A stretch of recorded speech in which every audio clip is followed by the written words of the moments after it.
Put this on the stream. It's the Villains Talk Show with Sarah, Vike, Insanieac, the Great Grease Goblin, and Sir Jeremy. Hello and welcome to the Villains Talk Show. Interrupting the intro again? Yes. Okay. Actually, What intro are we interrupting this time? you guys are just interrupting everything. And again? Moo intro. Hello and welcome to the Villains Talk Show. It is One Shot Sundays, where we do one shots in D&D and other homebrew stuff on Sundays. Today, it's going to be Sarah as our DM. You can wave, Sarah. This is the time to wave. No, fine. Okay. People can probably work out who I am. Pretty much. I don't know. But here on the Villains Talk Show, Speculate your theories in the chat, I'm sure. That is offensive. I'd say full offense to that. You want to be named Sarah? here in the Villains Talk Show, Oh my goodness. we talk about stuff on Wednesdays. We interrupt people in the middle of their talking because we're inconsiderate. What you're saying isn't important. No, what you're saying isn't important. We've just said this. We argue a lot.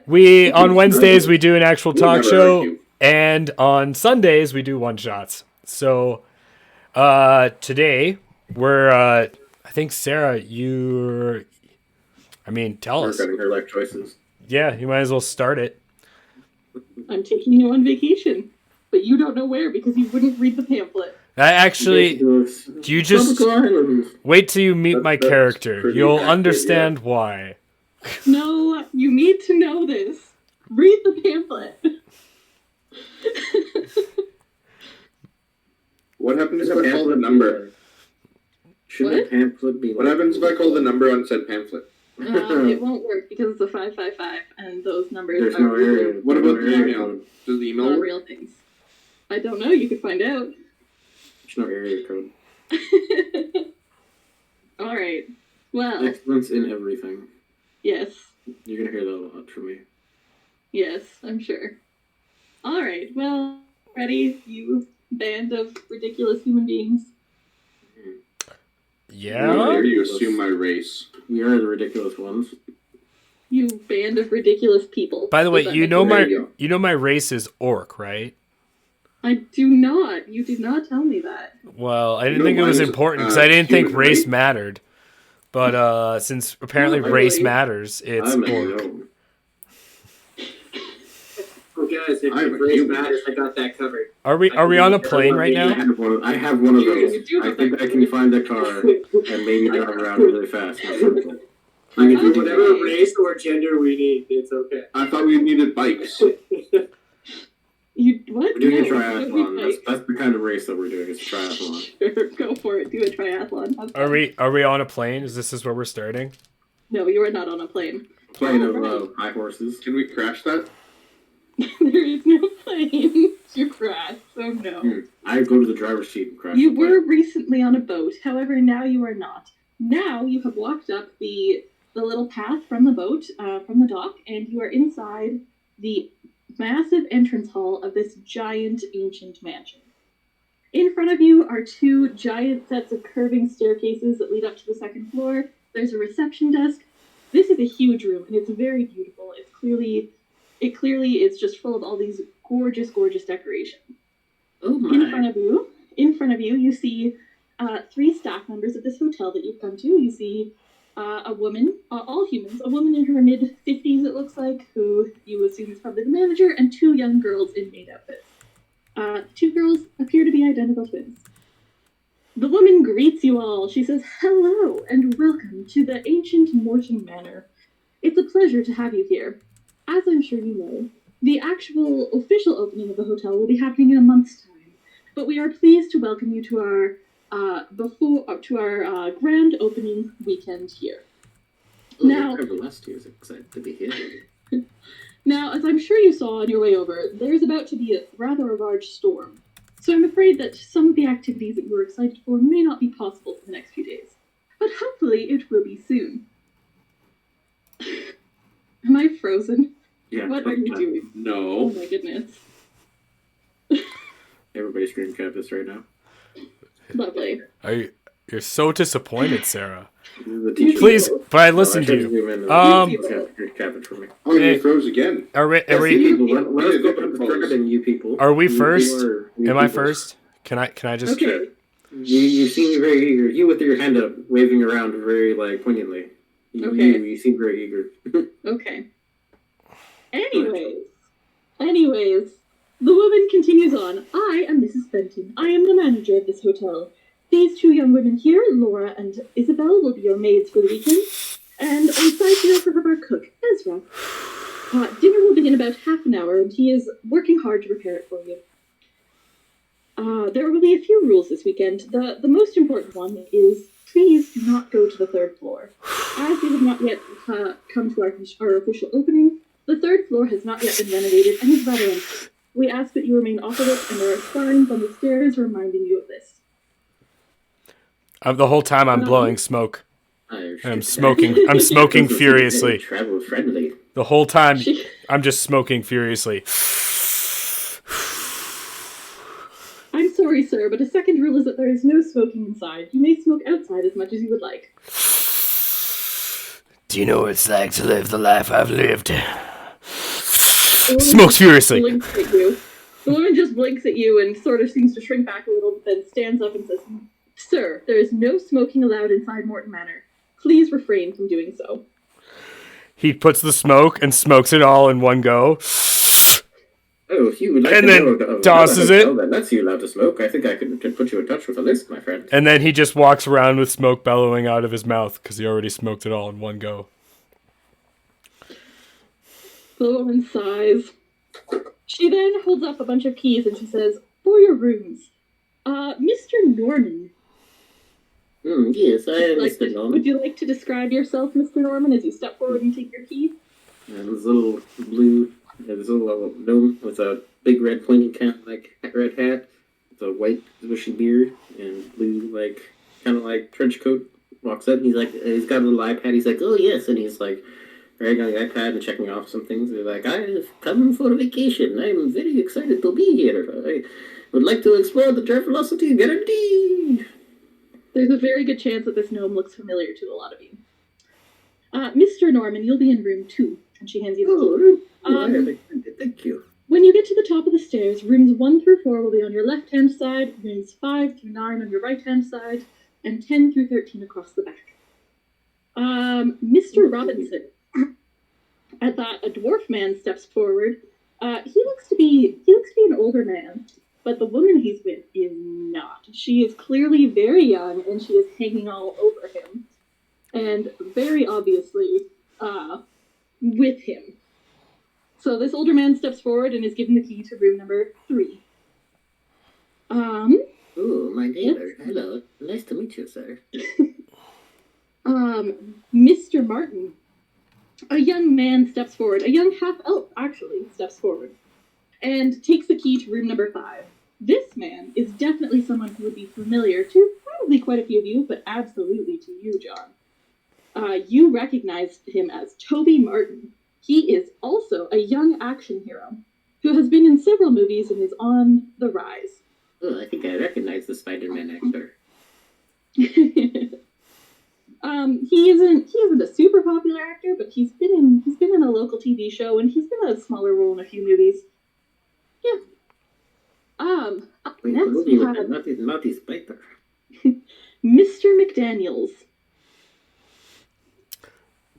You guys see this large orc, full orc, walk up wearing a leather jacket and ripped jeans, big back aviators. It looks like he's got cigarettes and extremely disheveled. He may or may not be half drunk, and just walks over and holds out his hand. You're given the key to room number 6. Miss Redding, a young woman who is dressed very nicely and who looks very prim and proper, steps over to take the key to room number 7. Mr. Blade? Yes, I am Blade. It's a very unique name, my friend. He is like 6'2", large bald man, very like Hitman-esque, except for he's wearing a long leather jacket down to like his ankles. His coat hangs wide open, and he's got a rapier tied to his waist, strapped to his waist. Very French style mustache, French Spanish. Ooh. You're given the key to room 8, and when Mrs. Fenton, the manager, notices your rapier, she says, "Sir, we ask that all weapons are left in your room. We don't want guests wandering around and potentially for anyone to get hurt." Blade would be nothing without his blade. Do I hear I'm that? afraid that that's the rule here, sir. Do I hear you Yeah, say you that? hear that. Everyone's here. What about my fists? My fists are weapons. I remember back when I was in Vietnam and I had to go fight, and I had nothing but my fists to drag myself through the mud 20 miles. As Charlie was coming up me, I rang his neck down, and I had to punch my way out. What, you're gonna make me... Sounds like you should have booked with Travelocity. They would have found you a great place to stay. As he says that, I would look at you, I'd light a smoke, and walk up to my room, and smoke furiously. I forgot to describe my staff. I'm walking with is like a cane, kind of. The woman watches you and just shakes her head and seems a little discouraged as you're smoking again. I'll like check off something. This is a very interesting, unique lobby with very strange customs. And then she Blade takes... would like one of those as well, as I try to imitate your exact posture as you're smoking furiously. She takes a deep breath and she calls, "Mr. Clancy?" Oh, yes. It's time. So it is. Tell us about yourself, Mr. Clancy. Game. You see a human. Just a very large human wearing clothes that look like they were just stolen off someone's like laundry rack. On top of his head is a very small Sherlock hat. And as he comes to take his key, Is your first he name Tom? gives- No. Damn it. He gives the manager his business card. She takes it and just puts it down on the reception desk in front of her. Oh. You will be in room 11, Mr. Clancy. Ooh, On the third floor, right? Perhaps you would like to On the work second with floor. Please Third remain floor, got away it. from the third floor.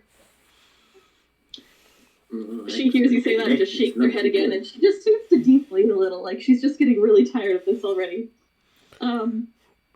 She shuffles through her notes quickly and then calls Mr. Harlow.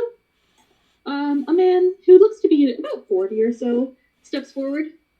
He's with a woman who looks to be about his age and a little girl who you can only assume is his daughter. And as a matter of fact, as he steps forward to get his key, she confirms that suspicion by yelling, "Daddy, I want to play!" The manager hands him the key and says, "You and your family will be in our suite in room 13. Oh, a little girl that wants to play. You see, Travelocity gave me an interesting little toy, and I'll produce like a little like clockwork like spin crank like walking duck. You know, you spin it all at the back and it starts moving a little forward. I'll give it to the little girl. You can play with this. Travelocity gives me lots of things at my adventures. She's fascinated by it and says, "Thank you, Mr. Gnome." Oh, you can call me the roaming gnome. Some people call me Roman, though. Roman. Cool name. Yeah, maybe and and she- around. Have fun. She at the kind of hotel. looks like she's about to dash away to play with something, but her mom grabs her hand and won't let her get away. The manager steps back and says, "As I said, dinner will be in half an hour. Please join us in the dining room. It's straight through these doors back here." And she points at a set of doors behind her. If you look around, you'll see that there are doors on every side of this massive room that you're in. There are the ones outside that you came through, and one in front of each set of stairs, and one in the middle in the back.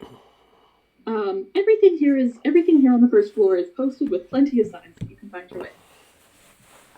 And This is a very as nice, she says neat, that, and organized room people- that I can find my way around very easily. This is very good. Yes, Yes, 3 stars. sir. 3 stars on my Yes, review. Mr. Norman, we do make sure that things are well organized here. Very nice, very nice. Travelocity chose very well. As people start to disperse and go upstairs, you hear the dwarf couple complaining very loudly, "No, Porter, what is this? Ridiculous. We don't want to carry our own bags. We're too good for this. Where's the manager? Check. That's not very good.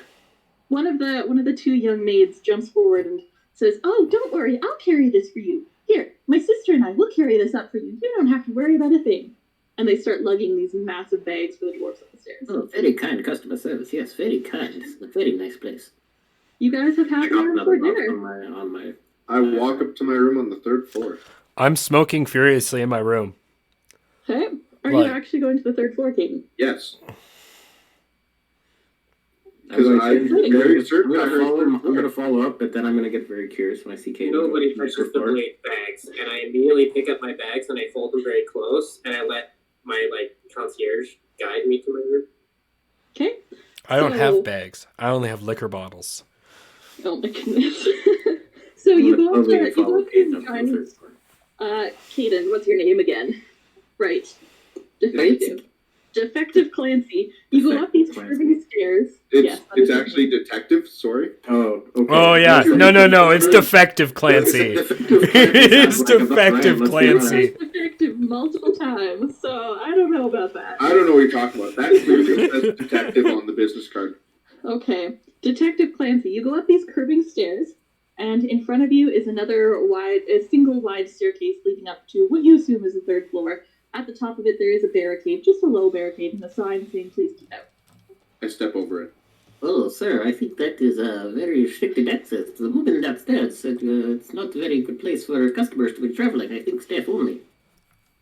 I step over it anyways, ignoring the little gnome.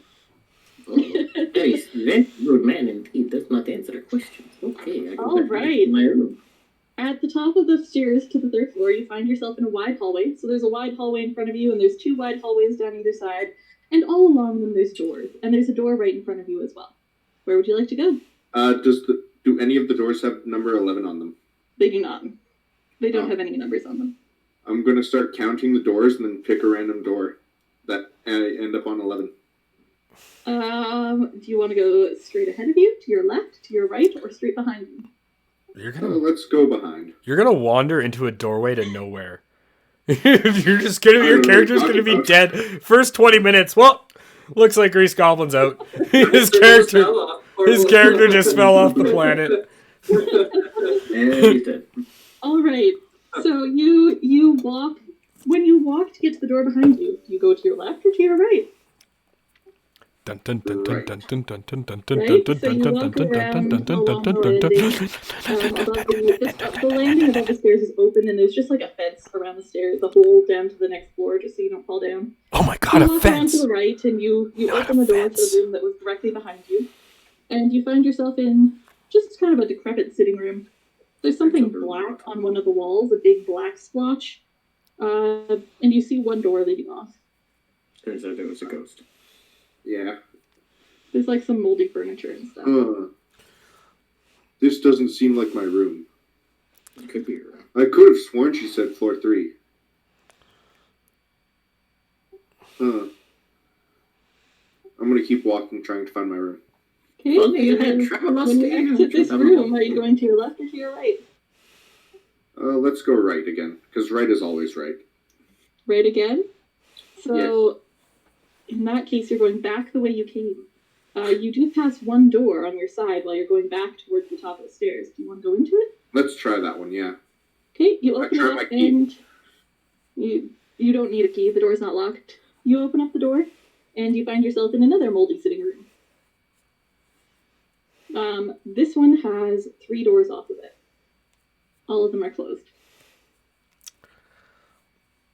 And look. This can't be right.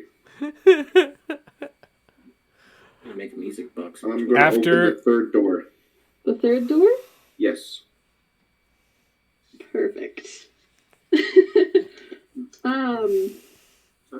As you touch the door, You die. Kill. Kill. Murder, death, kill. Murder, death, kill. you touch the door, and something there ejects a cloud of spores around you. I need a con save from you. You Easy. found Sean's room. While this is happening, Sarah, after like my 6th cigarette, and I take a few swigs of Probably- whiskey. I was gonna say that's probably been like 2 turns. That sounds about right. My character smokes furiously. That's all he does is smokes furiously. His voice is grizzled. When you've seen what he's seen, there's no need for a voice box. All it does is... You've seen what I've seen. You talk like me, too. Oh, talk like me, too. You seen what I've seen. You'd smoke furiously as well. It changes your voice every day. Every You don't day. understand the war crimes I've seen. I once saw a child get strangled by his own entrails. Okay, Keaton, what's No, your say? Vietnam is a dark I got time. 25. What? 25. Alright, nothing happens. Turn You go through the door and you're in a moldy bedroom. There's several doors off of this as well. Ah, this must be it. There's clearly a bed here. But I go there is a climb. bed. Just maybe you should go to sleep. I plop down on the bed. Goes up around you, and you probably cough a little. It is clear that no one has been in here in some time. It is literally moldy. This housekeeping is really shitty. He says to himself. I And want- lie back. Alright. Yeah. Alright, John, what are you doing? I want to go knock on Interesting Toby McLaughlin's door. You want to what? I want to put a lit smoke in my mouth and go knock on Toby McLaughlin's door. Toby Martin? Yes. Alright, Very his close. door is right beside yours, so very convenient. You knock on Toby's door, and he answers it, and he says, "Hey, how you doing? I've heard about you." Damn right you have. Do you remember back in '91 when I did the stuntman for Explosion Man? That kind of stuff was legendary. He scratches his head and he goes, "Yeah, I think so. I think I heard about that. There was something up about that, right? I think I watched that." I was also the number 2 stuntman on that new movie back on the turn of the century. They called it the Cybertrix. The Cybertrix. I played as the bald guy stunt double. Well, he hung off the helicopter from the 14 explosions while the nuke went off when the cyber demons finally rose out of the depths of the neutron hell. That was me. Wow, really? That was my work. 15-page backstory. Popular as that sometimes. And as he says that, my character just puts his hand in the door and just kind of walks in, still smoking, and sits down and takes a swig. I remember back when I was your age, first getting into the business. It was a good old grisly time. You had this dog-eat-dog world. I remember one time I had to jump into an actual pit of snakes. 14 snakes bit me up my urethra. It took me 14 months to sever down from the poison. And he just keeps rambling. He's just rambling. He just sits and listens to you with like a look of awe on his face, like, "Wow, man, I hope I can do that someday too." Just keeps rambling. Character's just a Everyone lonely- else can just a do lonely something man who else. just wants some company. My character's just he's just rambling. Is this a character makes company and makes friends? He just like wanders into the room and sits there and tells them his life story. He's a drunk old man who used to be a stunt double who lived in the Vietnam War. And he's an orc. He's just Blade and Roman, did you go to your rooms? Yes. Yeah, I've just followed my guides too. So this is true for all of you. Actually, except for Detective Clancy. Detective Clancy? who's really very Defective different. Clancy. We'll say Defective Clancy. No, he's defective. Yeah. He wrote Defective multiple times when he was talking. Pretty clear he's defective. So your rooms are massive, like just absolutely humongous. The front part of them, when you walk in, is set up as a sitting room with a big screen TV and a bunch of couches and stuff. Behind that is a little table and an eating area and a little mini bar. And behind that is the bed. And the beds are oversized, clearly made to fit anyone. Each room off to the side has its own bathroom and closet, which are also quite large. So you have tons and tons of space in these rooms.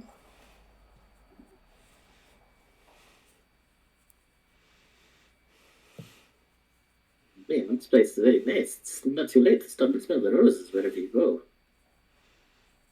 I'm gonna turn the TV into a music box with my pictures. All right. You do that. Music plays from it. Takes about an hour or so. Okay, music will play from it in an hour. After you guys have had a little while to settle in, you hear a gong sound from downstairs. You can probably safely assume that means it's time for dinner. Can I make a grapple check on Toby? Yes. I'm gonna make him sit back down on the bed and keep listening to my Don't leave stories. me. Listen to my story. Give me company. I'm so alone. Make your check. All right. My grandson died 20 years ago. I There's got no one to talk to. a 19. He also got a 19. I'm gonna add a D6 to that. I'm adding a D6 plus 2, so we got a 21 to just pull him down back onto the bed while he sits there in his chair, takes another swig, and just keeps talking. Toby starts looking at him and says, "It's time for dinner, man. It's we gotta go. There might be other people here to meet. You gotta meet everyone, you know." I remember back in '84, during the cocaine craze of the '80s. I remember they took me to Hollywood parties and they said you had to meet all these people. You know what they tell you? They tell you to meet them and they don't remember shit. All I remember is that one movie. That insanity is happening. Do the rest of you go to dinner? I go knock on his door. You go knock on whose door? I want some of his smokes, and I have no reason. He is not there, but you can hear a lot of talk from someone whose voice sounds very damaged from the door next door. And you can smell the smoke. You can just see smoke billowing out of the storeroom because I just keep smoking the whole time. Then I begin to listen from outside the room, trying to nonchalantly. I just kind of have my back against the wall right next to their door, and I'm just kind of smoking the only smoke he gave me, right down to nothing. And I'm standing outside of the door, and I'm practicing, I look like his exact stand, I'm practicing his stance. And as I talk, my voice slowly gets gruffer and gruffer. It's kind of like that scene from Smoking Aces. Yeah. I'm looking down the hallway at you, writing a note, be like, oh, these customers are very strange. So you can he's actually directly across the stairs from you. So because the stairs are just open to the floor below, there's just a fence around them, and you can see straight across to where they are, or to where he is. Very odd indeed. Oh, first time this one has not traveled with Travelocity. Alright, the other people make their way past that. Wait, you're the Travelocity gnome! You son of a bitch! That just hit me! You traveled with Travelocity. You son of a bitch! He is very much Travelocity. Anyways, you see, if you're in the hallway, you see the family head downstairs.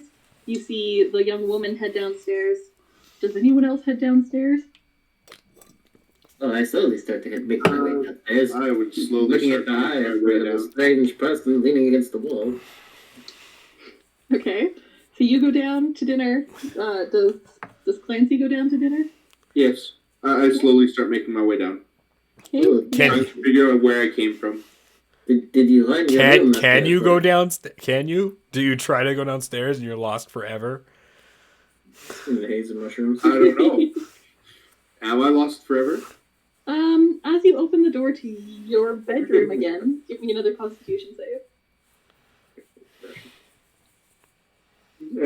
I got an 8. Oh, yeah, that makes me happy. You take... All the damage. 1,000,000 damage. Yes.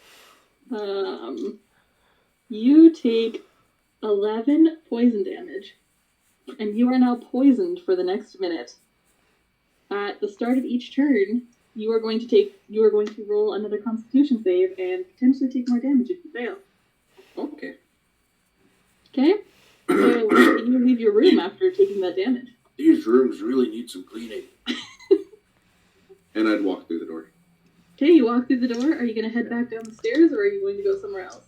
I'm going to try to find the stairs. Okay, the stairs are right in front of you. You can see them. Well, it's every You 6 seem to seconds. think I'm perceptive. Every 6 seconds, he has to roll a con save, or else he takes more damage. I know. As you are staring at the stairs, I need you to roll another con save. That is a 16. Alright, you passed. You are no longer poisoned. Did. So you are staring at the stairs. Do you go down them? Are those the same stairs? Did I come from over there? It's a good question. Are you saying this out loud? Yes. Okay, good. I'm questioning myself. I like Like you'll see, all you'll see detectives. eventually you'll see a little red hat kind of poke up the stairs and just kind of look at you and then go back down again. Okay, I think these are the stairs. Okay. Strange. And all Jeremy hears is I'm like typing in my iPad, my pad as you come back down the stairs. all Jeremy hears is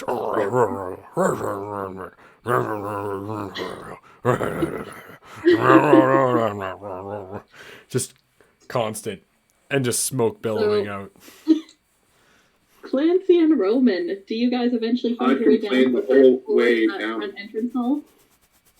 Yes. So I make a note in my iPad about how strange these customers are. I'm complaining about If I how hear you weird noises, I'm going to start checking it out. Okay. So At that point, it's like I'm getting a little inhuman. I'm like, I think somebody's being beaten. all right. What are you going to do about that, dear? I employee?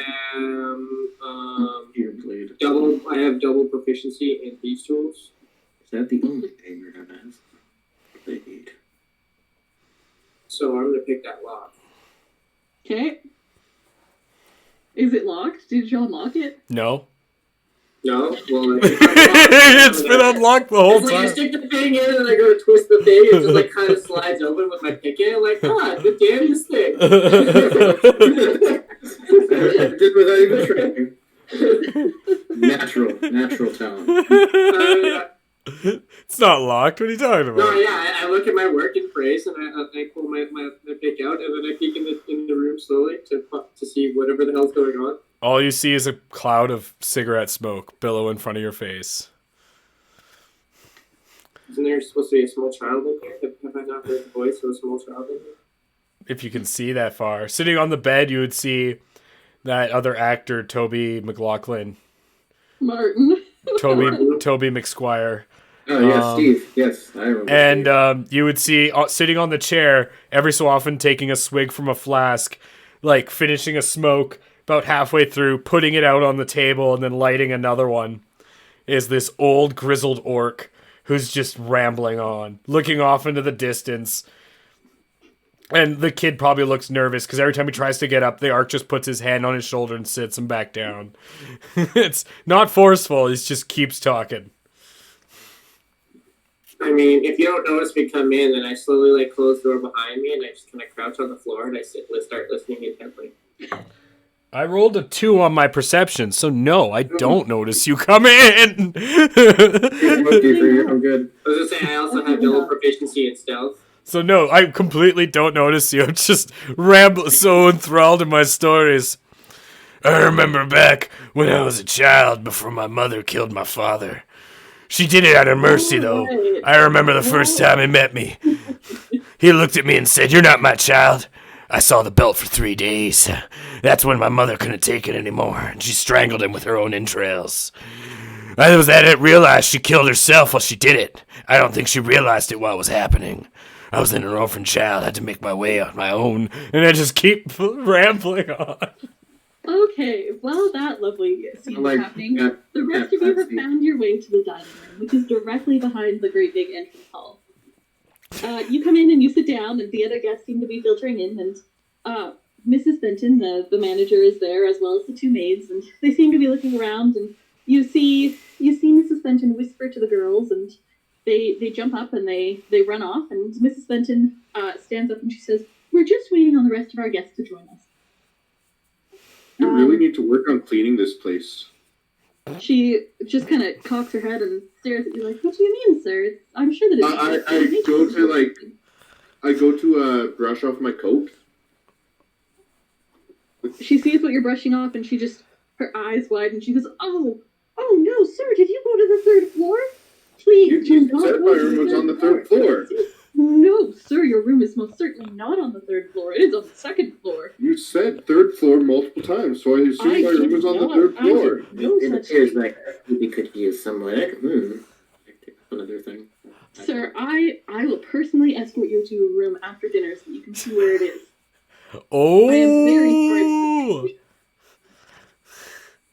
You hit some of the right notes, apparently. Got it. A moment later,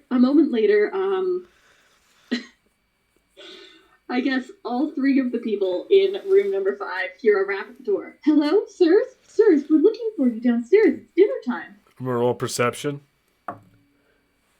Yeah, there's 3 people An there, actual so- 3. I rolled an actual 3. So I don't notice. And I keep talking. Toby rolled a 17. What does Blade roll? What's this perception? Yes, you're quite close to the door, so. It looks like we could all use some entertainment. I think the Travelocity Gnome could entertain you all, and I will start making a show downstairs while we wait. I'm gonna... Pyrotechnics and fireworks. Yes, it's very exciting. I am the gnome, and I will tell a great story. That'd be an 18. An 18. So Blade and Toby both hear the knock at the door, and Toby stands up and walks towards the door and says, "Listen, man, it's time for dinner. We gotta go." Nat 1 on my perception. I'm still talking. He's Still. walking past you, man. No. I'm talking about my perception of noticing him walk past me. I'm still sitting there, just staying out smoking, still talking. Blade, what are you doing? He's walking right up to the door, right up towards where you are. I'm gonna keep rolling perception until I realize there's no one in the room. That's how I'm gonna do this.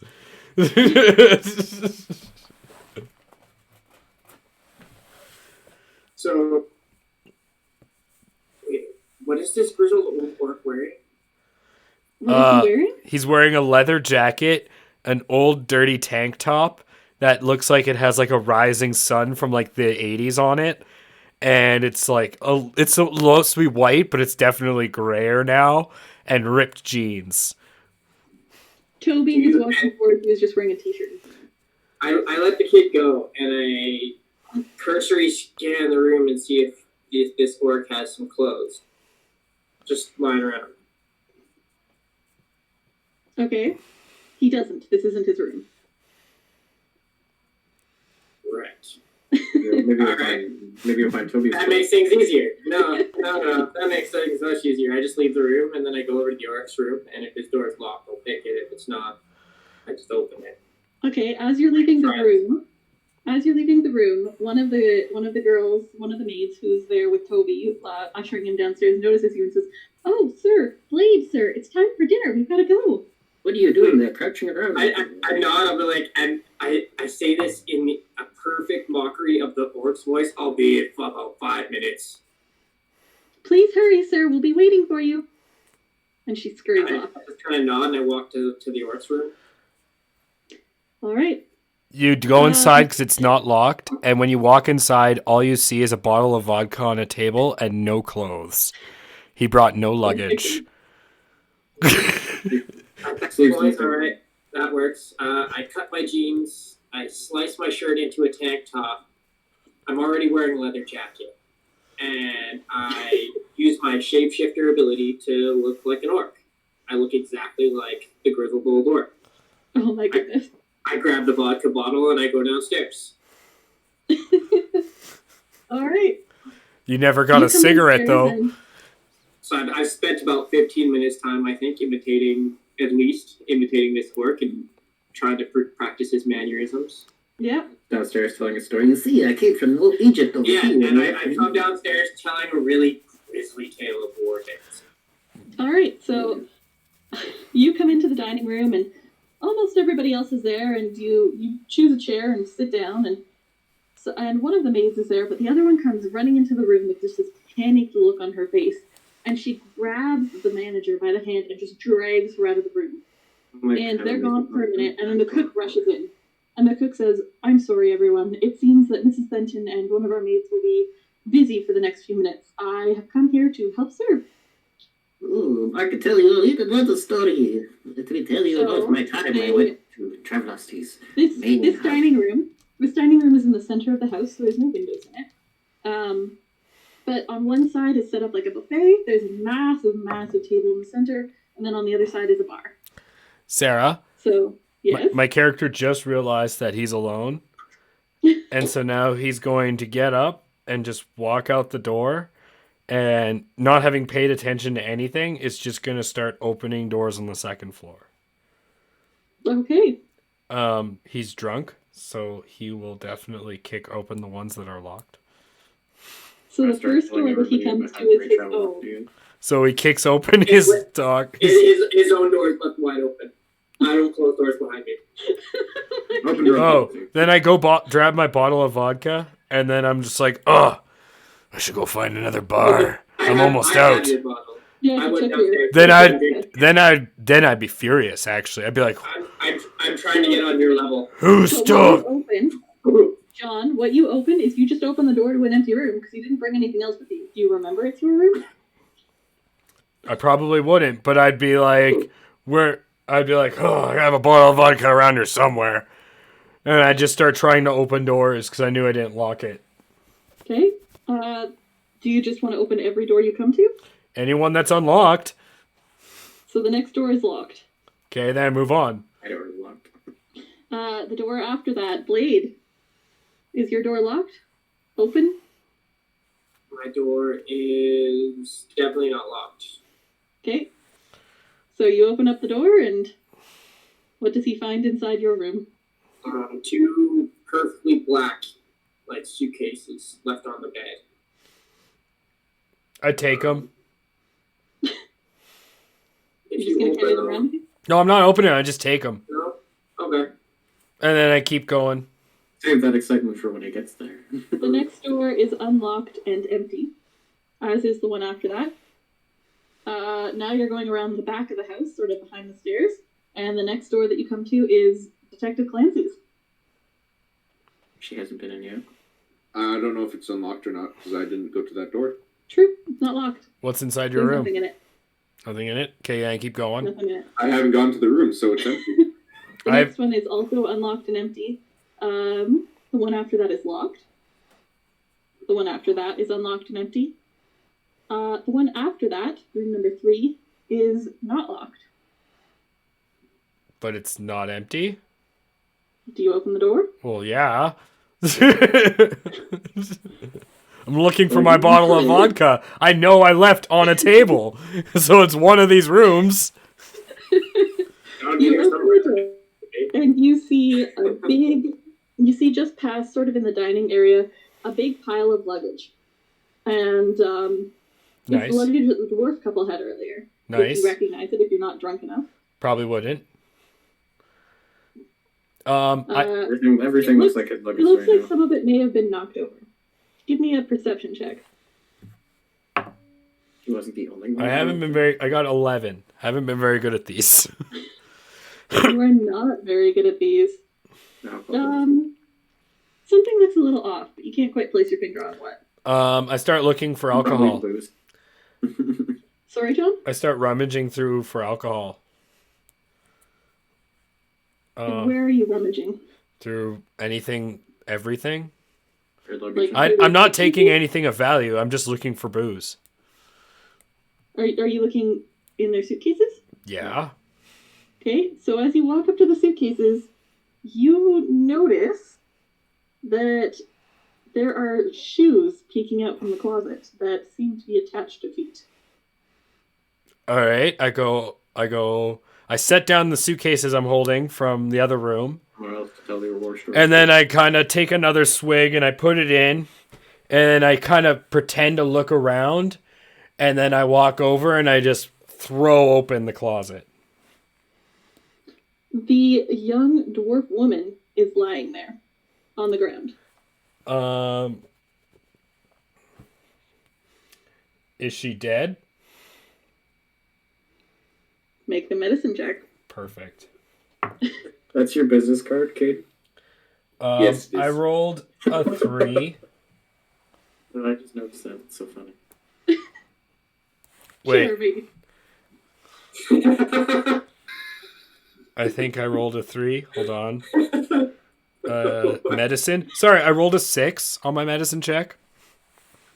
You can't tell. Just for the Sarah apparel. I don't know what you're talking about. You know what? I'm gonna do what a grizzled old orc would do. Sarah, I pick up the body, put it over my shoulder, walk downstairs to the dining room table, and throw it on the table and say, "All right, who killed her? I've seen murder many times before, and I don't know if she's passed out drunk, but you don't put a drunk broad in a closet." Oh my, excuse me, sir. I was trying to get a I story. repeat, so the way he slams her down, and when he points and says, "Who killed her?" I did. Who killed her? So there's two of us pointing at the body. As soon as I see him, Like you. as soon as I see, I also point and say, "Who killed her?" as soon as I see Jeremy's character do that, I'm like, "Hey, you're a fine-looking old man. Here, have a smoke." And I pass him a smoke. The pamphlet for I accepted smoke, and I began to smoke it. Everyone is looking at you in confusion and horror because they thought you were already here because Jeremy looks just like you, and they're all staring at you both like, what is happening here? And the cook and the one maid who are in the room are just staring at you in horror. And a moment later, there's doors on either side of this dining room, and the doors at the back of it just burst open. And the housekeeper comes in, and she's just crying, and the other maid is with her and just bawling her eyes out, and they are clearly both absolutely terrified. I scream. Naughty one. I scream. All right, everyone, quiet. Now, Very naughty orc. my name's Randy So 2 hands are better than 1. My name's Randy McDaniels. And right then, you Never hear too late to a book a loud holiday. clap of thunder as the rain clouds that you saw when you were coming to the island begin just to open up and pour down all over the place. You can't see it from here because there's no windows, but it is so loud that you can hear it shaking the house. As everyone's quiet, I look at the guy who looks like me and I'm like, "If you're me, what's my middle name?" One of these orcs is very naughty, I think. Did you say your middle name? No, but I have one.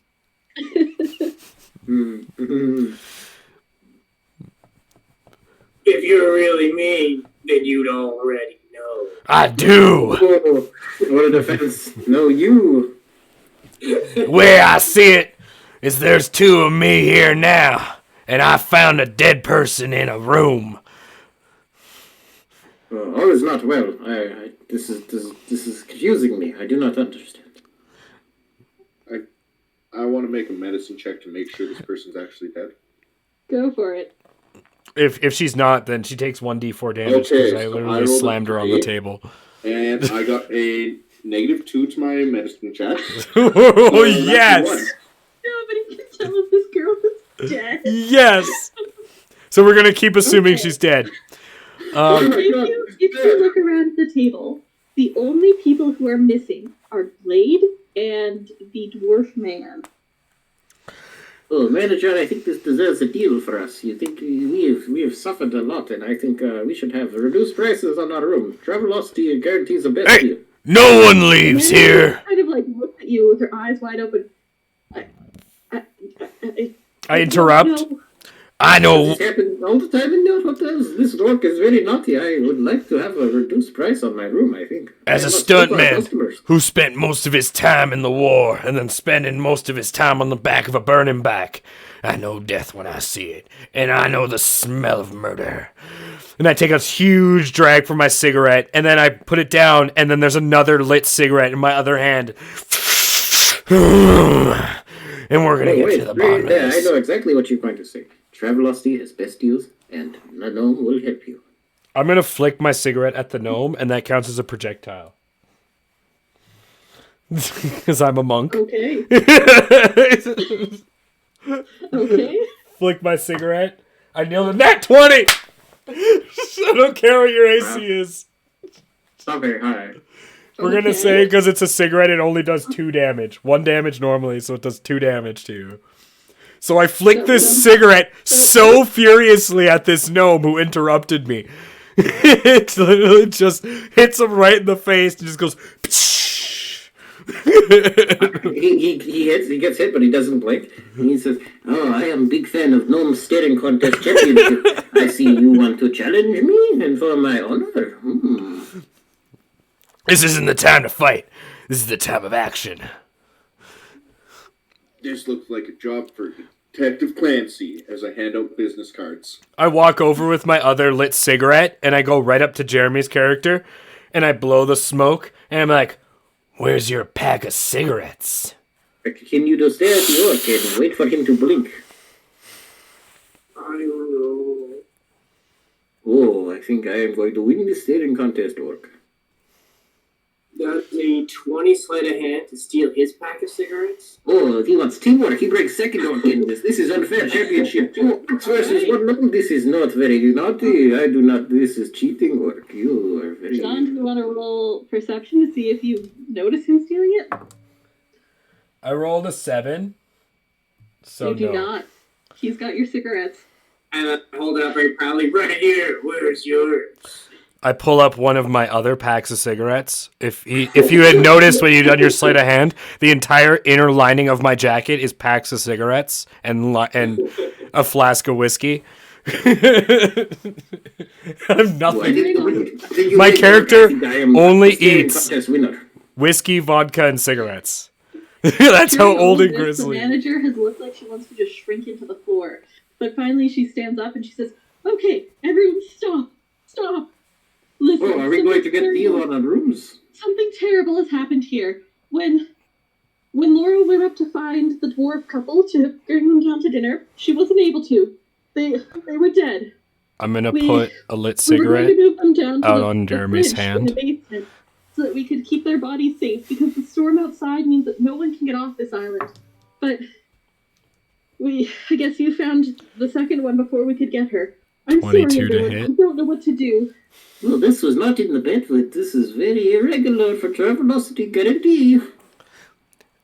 I put a lit cigarette out on Jeremy's hand. I rolled 22 to I am hit. definitely not here to work. I am on vacation.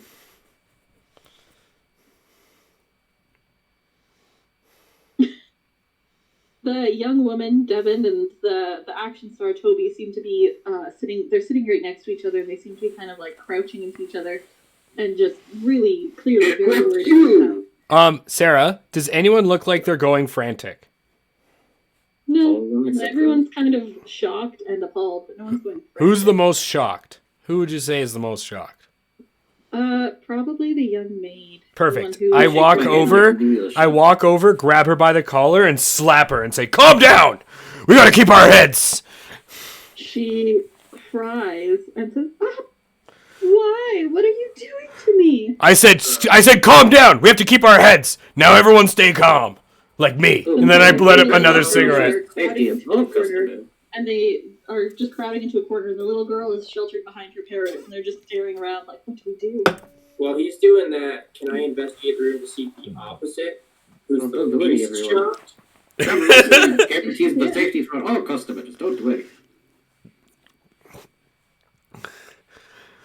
That'll be a 21.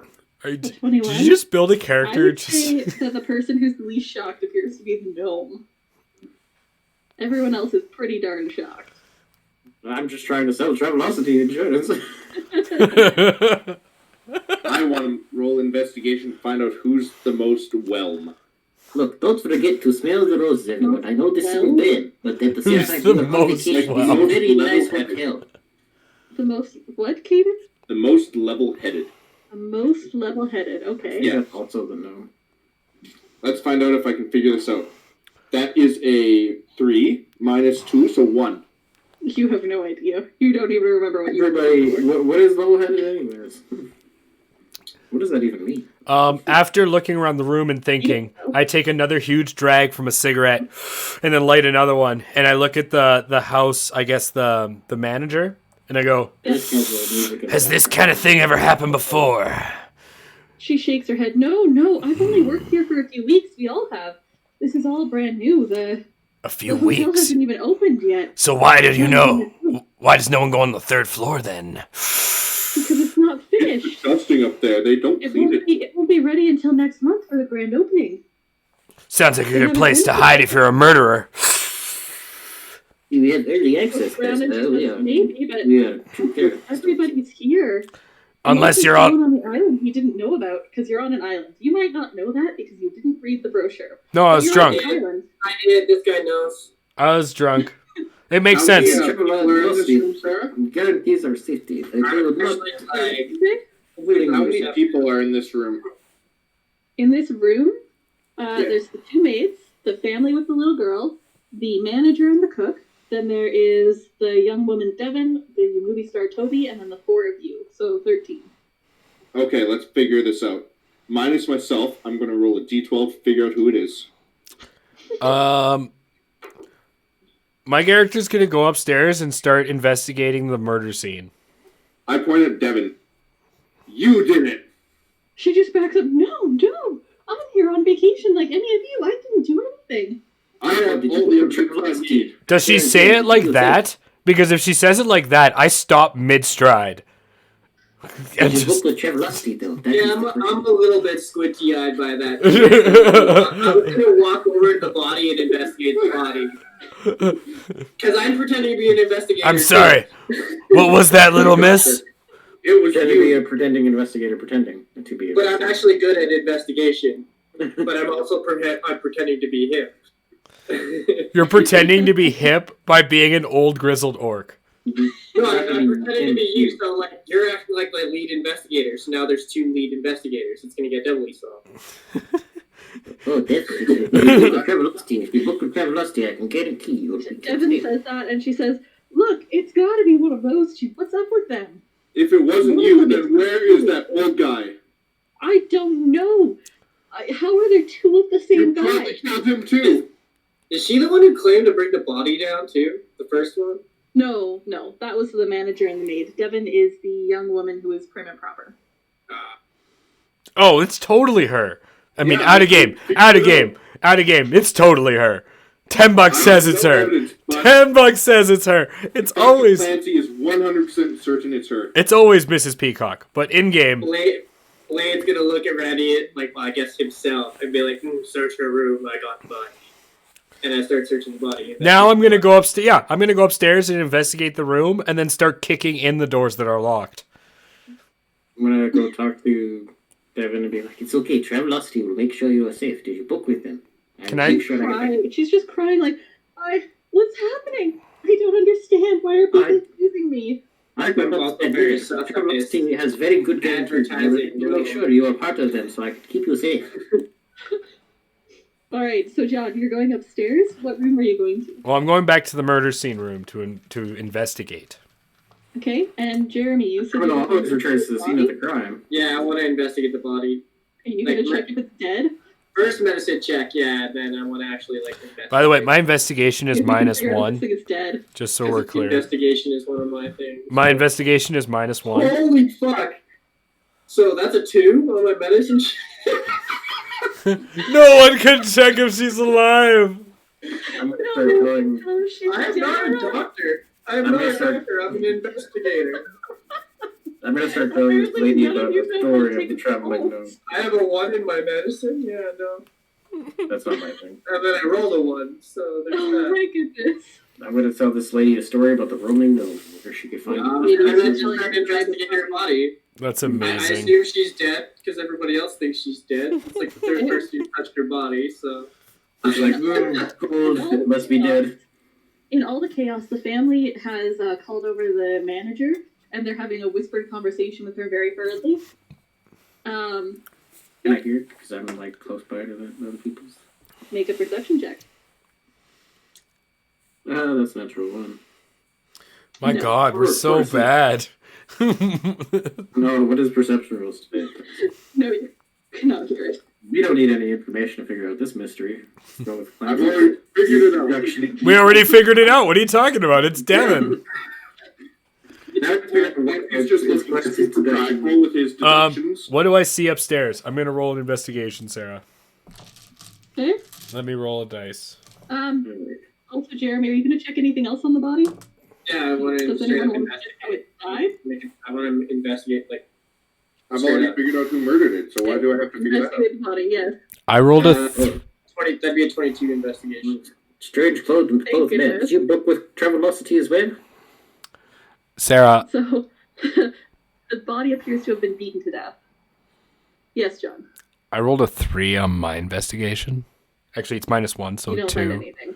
You don't find anything. Okay, move on to the Did next you book locked with- room. Book with Travelocity as well, strange Maybe you bald even man. go to the I did, yes. She's been There's a weird gnome that I can't hear her. came to me Hold on. John, when you investigate the body, do you leave the door open behind you? Of course I do. Okay. As you're investigating the room, you see or hear the family scurrying by past you with a bunch of bags. Going down the hallway to the end of the hallway. You're in room number 3. They look like they're heading down maybe to room number 1. I follow them. Stealthily. Okay, roll a stealth check. 21. Okay, they don't notice you. The little girl is crying, like, why can't we stay in that room? I liked that room. This room's not going to be as good. And the parents open the door to room number 1, and the mom whispers, it's okay, Ruby, it's okay. This room's going to be safer. And they go into room 1 with their things. Can I sneak in there before they close the door? You can try. I can. But they are watching pretty closely. Well, if they're watching closely, then what I will do.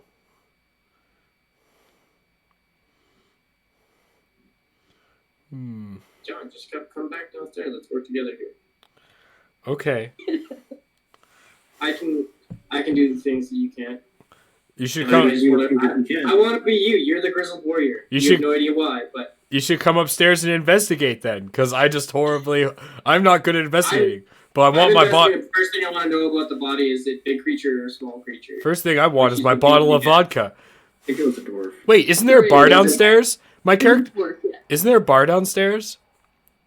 Yes, at least one. My character would instantly think of that and just go downstairs to the bar. You have no idea if there's any anywhere else. This dwarf has been beaten. I want to know if they're big wounds or small ones, right? Did this dwarf look like it was beaten up by a bigger creature or a smaller creature? Or is it like that? Like it looks like it was beaten up by. Is it like a blunt object? It looks like it was probably a creature, but that it was just sort of an average sized creature. Yeah, probably. All right. Fist, maybe feet. It's a little difficult to tell, but the wounds aren't overly massive, and they aren't super small either. All right. You said your name is Clancy. At that right? point, that's when I'll proceed upstairs, and then I'll tell defective Clancy, and I say a word at you, defective. Keep an eye on detective. That's not what the card says. It says right here. Yeah, I have one. Just so everyone knows. Just so everyone knows, Clancy cannot read. Oh my goodness. I hold one up high and I point it up, and I'm like, no. And I just throw it on the ground and just walk away. Well, you see, Clancy, these guys don't know. I work with the Triflosity. I do the reviews, so that's why I can make sure our customers have good prices when they come. Next time when you come to this hotel, maybe it will be cheaper for you. The gnome's the woman. Yeah, the gnome's the murderer. It's gotta be the gnome.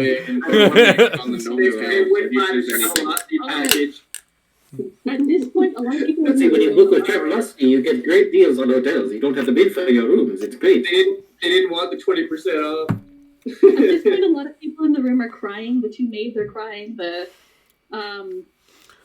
what's her name? The manager kind of disappeared with the family a few minutes ago. Devin is crying, and Toby has his arm wrapped around him like, it's okay, beautiful. It's gonna be fine. It was both of them. I pointed at both of them. Everyone is starting to get ready to leave the room where the body is, and the two maids are the one maid that went away with the manager is telling the cook, like, yeah, we put the other body in the fridge downstairs in the big one. But it's okay. We moved all the food first. We didn't know what to do. We didn't have time to ask you, but no boats can come because it's all flooded because of the rain. Hey, everyone, let's move it. I want to go down to that bridge. Once I see Jeremy's character and he come up the stairs, I'm gonna grab him and be like, I can't trust you, and I don't trust you. But until this is over, I'm gonna trust you as if we're brothers. Does that make sense? It should. It's the same thing we went through when we went to Nam. Now, and then I take a long drag of my cigarette. First things we need to go look at that room upstairs. Third floor? Okay. Second floor. A part of the time you were yelling at me, my skin tone turned back to white. But then I regained some of my composure, turned fully green again, and I'm like, all right, brother, let's do this. I direct all the customers to the lobby, and I'm gonna start telling. Do I see that? I would see you go white, right? You're going to the lobby? There are. Yeah, I would slowly go from your green pasty orc color to human white, and then it would be almost translucent and veiny, and my skin would almost be purple for a second, and then it would fully convert back to dark green. I'd look at you as you do that, and be like, "Oh, that makes sense.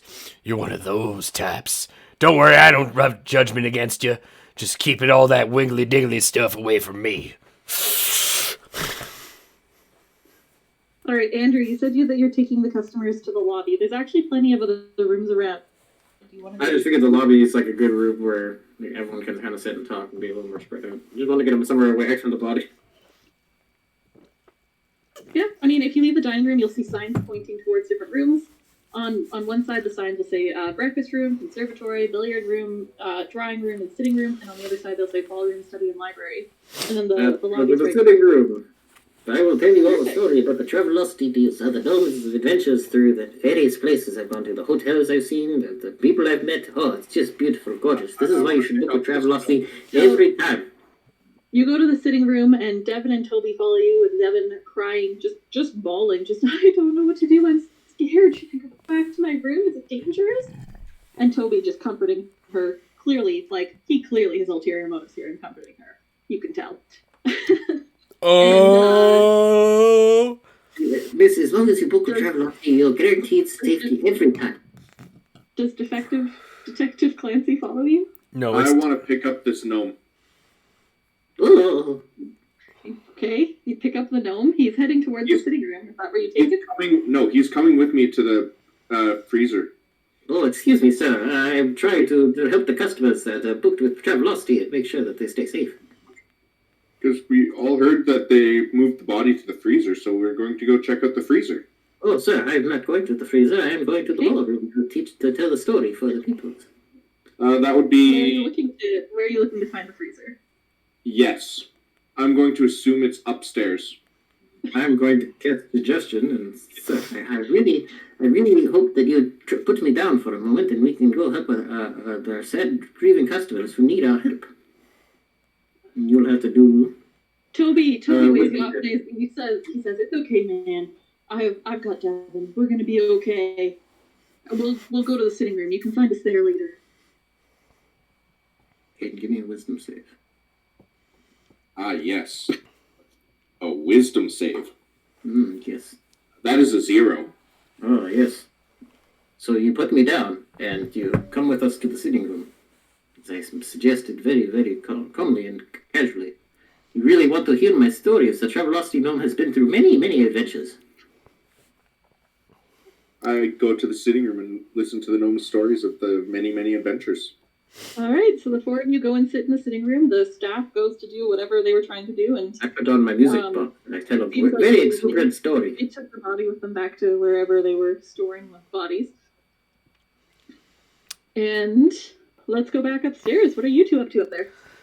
As we turn into the room, I stop Jeremy's character and I'm like, "Look, I have a story to tell you. Back in Nam, there was a man who would sneak into the camps and kill one of us every night. We're never able to catch him. We called him the slippery slurper. He was able to slip right in and kill one of us every night. Know how we eventually caught him? We burnt the whole fucking forest down.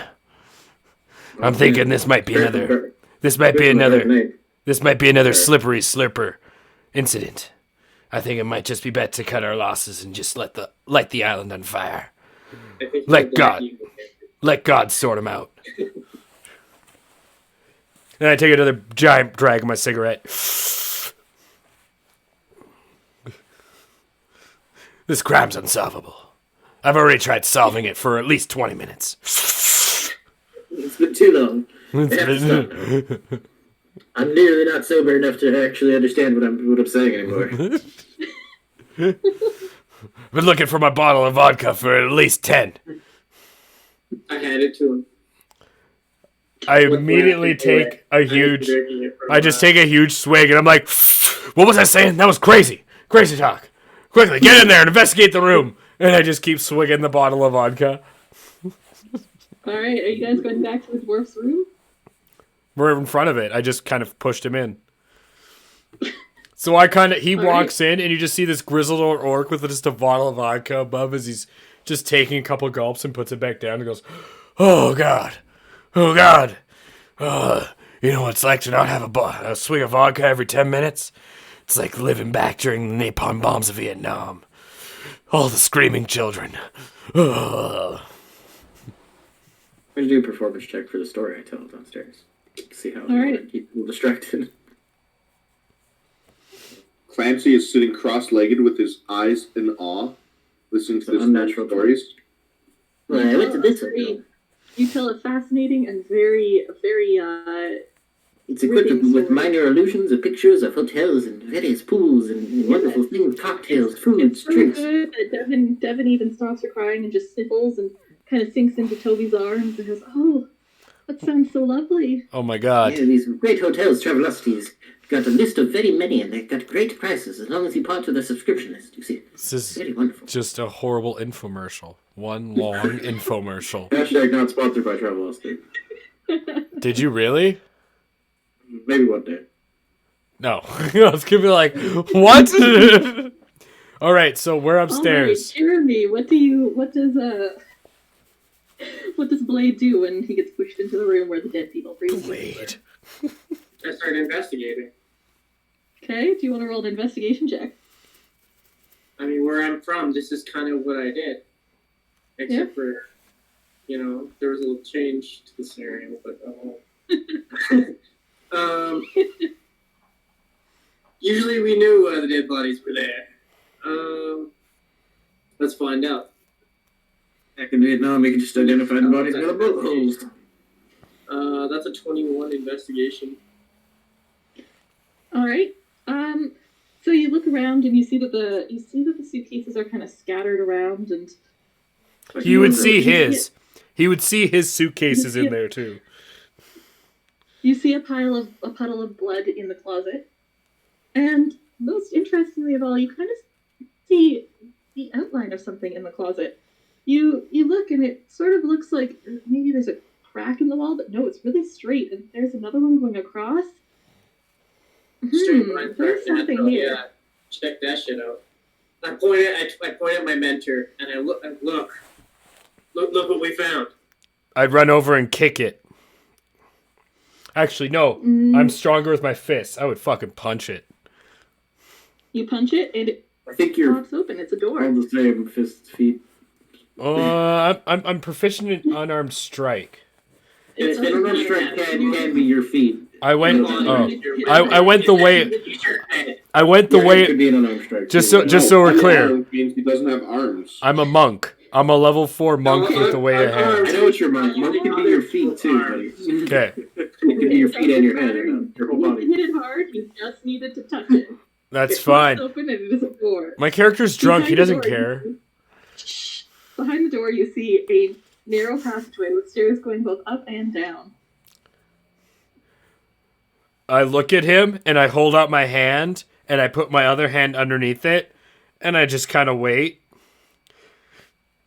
That's rock, paper, scissors, You don't have to. I don't say it. I just kind of wait. Yeah. No, I immediately recognize the gesture and I go for it. What'd you get? I was actually thinking the exact same thing. So, I was gonna say roll it. I turn to look over it. You do the symbol. Roll a d4. 4 is we tie, and it's 1, 2, 3. So rock, paper, scissors. 3 to 4, 4, 5, 6. Or we could just do a d6. 2 and 4. Yeah. 1 and... 1, 2, 3, 4, 5, 6. Exactly. Ready? Yep. I got paper. Scissors. Damn it. 5. All right. You pick. Which way we go? Well, I heard the third floor is not a friendly place to be, so I'm gonna go. Actually, though, I'm going up. No.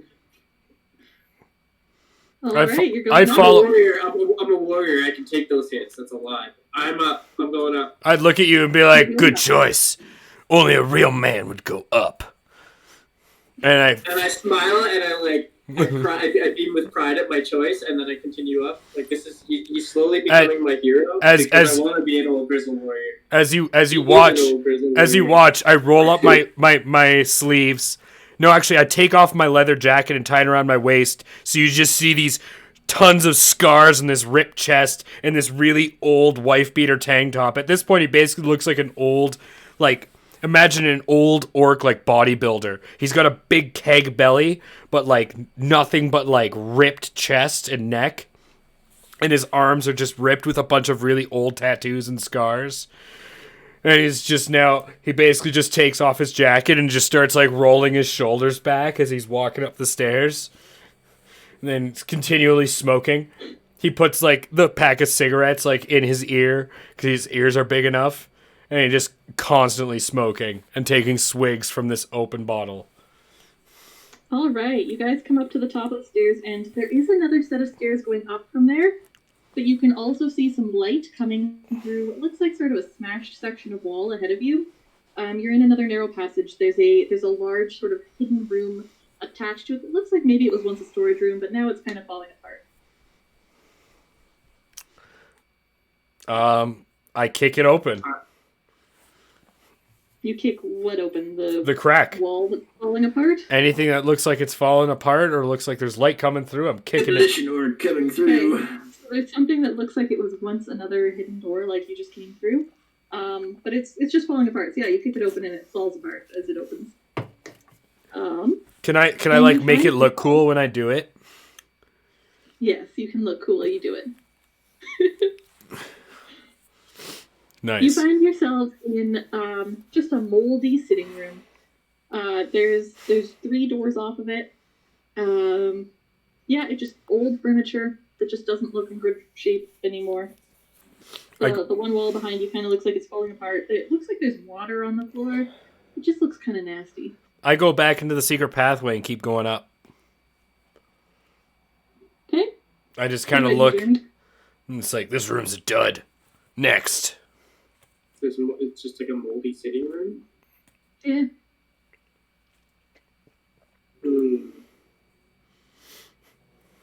Sometimes there's more to shit than that.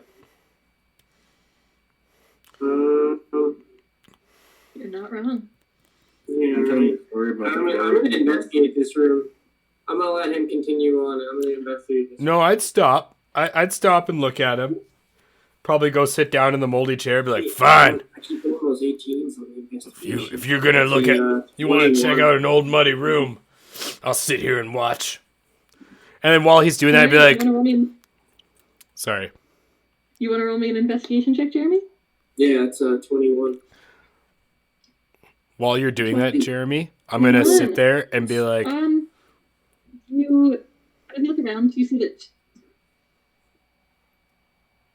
What? you first. Oh, as you look around, you see that 2 of the doors lead to bedrooms that are just old, moldy bedrooms, and the 3rd door seems to lead out into a hall.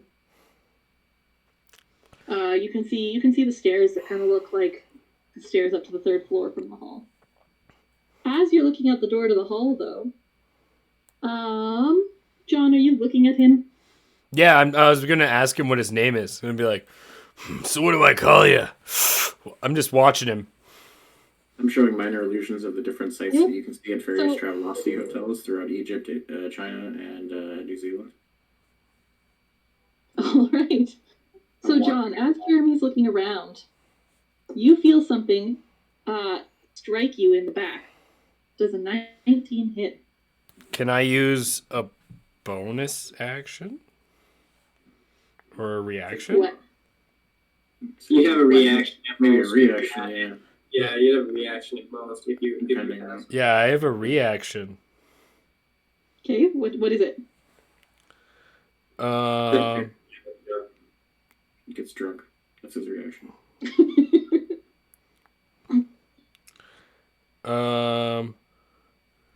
Well, first of all, is it a ranged weapon? Nope. Then I don't get a reaction. Oh, Nine- I think you can catch things, huh? 19 does hit. Perfect. You See, when take 3 bludgeoning and 5 acid damage. I'll say to Caden, like, see, when you look Okay. at Travelosky, you tend to get a map of this 2 interesting places that you can see. And I pull out this And like, hold-out map of you the have- entire hotel with the whole layout and everything. Do you have any metal on you? No. What happens when you get a subscription to Travelosky Okay. and see Mr. Clancy?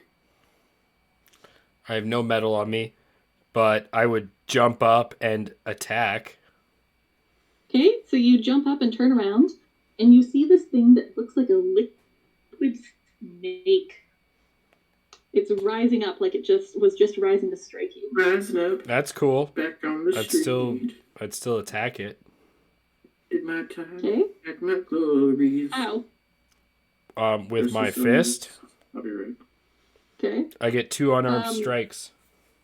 Roll Sleep, I initiative, have come both of you. from You're in this room. Down.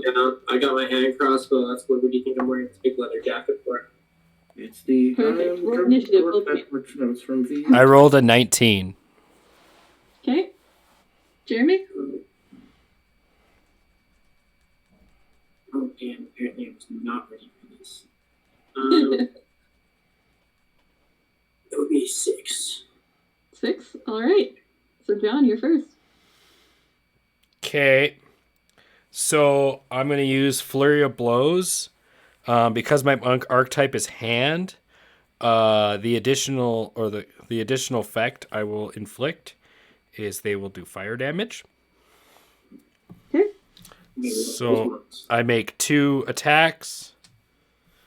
First attack, Send you guys a message to tell you all the great deals about Travelosky. 21 to hit. That hits. Okay.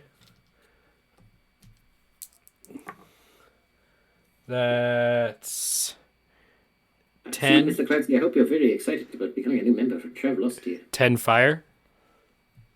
Okay. Second attack. That's 24 to hit. Get a book with Travelosky, Mhm. you get better deals. You can smell the roses along the way.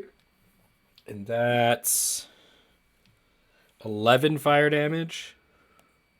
I literally have like a. Then I'm going to spend a key. Then I'm going to use my bonus action to spend a key point and do another 2 unarmed strikes with Okay. Flurry of Blows, still doing fire. That is a. God, I hate math. 23 to hit. Yep. Another 11 points of fire damage. Okay. And last one. Ooh. 17 hits. It does. Yay! And that does 8 points of fire damage. Okay, you did kill it, but it kind of looks like maybe your fire damage wasn't doing as much as you expected it to. That doesn't matter. That's just sounds like my character. So what you saw, Jeremy, is this thing attack. I guess you just see me stand up with like, I guess, a laceration on my head. And you just see this grizzled orc, and he just throws his smoke down, takes a swig from the bottle, and puts it down perfectly on the table, and then just lays in like a full 4-fist combo. Just boom, boom, boom, and then uppercuts this thing into fucking oblivion. So it's Alright, dead? Jeremy. It is dead, but as you turn around, hearing him punching something to death, you notice that there are these 2 things that look like liquid snakes that seem to have been rising up and maybe following you around the room. Liquid snakes. Liquid Rising snakes. up back on the street. You ever seen Metalocalypse? Alabama liquid snake? Liquid awesome snake? If you're really paying attention, you might notice that the spots on the floor that looked wet before no longer do. I'm gonna scan around the room for someone else. I need You're the gonna scout dogs. around the room? Yeah. She's gonna look for I the feel like we're not alone if these are not the thing. Okay, do you want to roll investigation? Or perception? Alright. Let's do perception, investigation. So, that's a We can 9. still see you. You don't find anything else. I'm gonna pop a shot at one of these. Okay. That'll be a 17 to hit. We could still see you the whole time, Insanieac. That was hilarious. Oh, I know. I wasn't really trying to like hide my entire room. I just was trying Okay, to. 17 hits. What kind I of really damage? wanted you to not say me. Just. D6 plus 4 pierce from the hand crossbow. Okay. I hope you like watching me. Which is 5 damage. Bruce will build Vietnam. Okay. Though.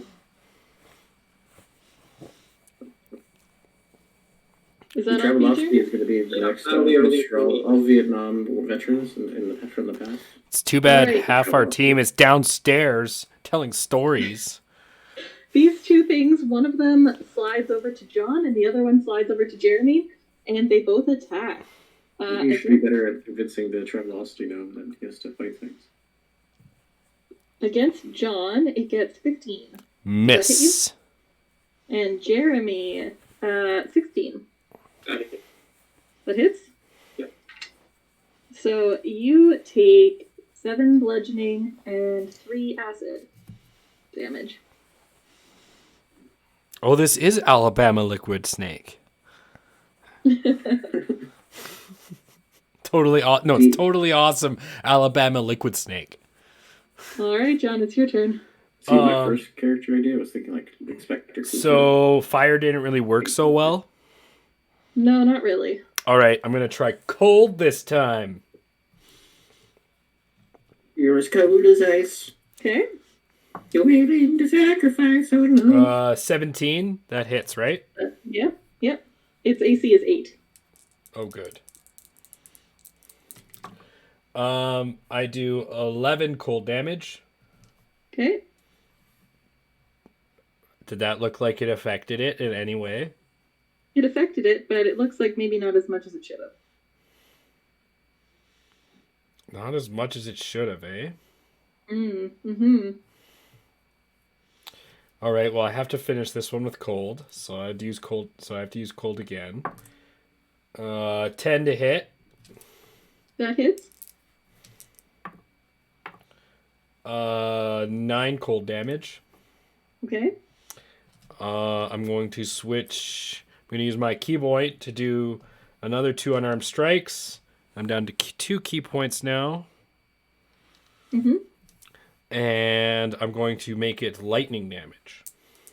Okay. With that second strike, it is bloodied. You know what? I'm not going to use a key point then if it's bloodied. I'll Need some yeah, work for Jeremy. I'll save that. Well, it's 2 of them. Kill that thing. Kill it. Ouch. Punish. Max punish. Expanded. Feel the hurt. Feel the Vietnam. Be the orc. We want you.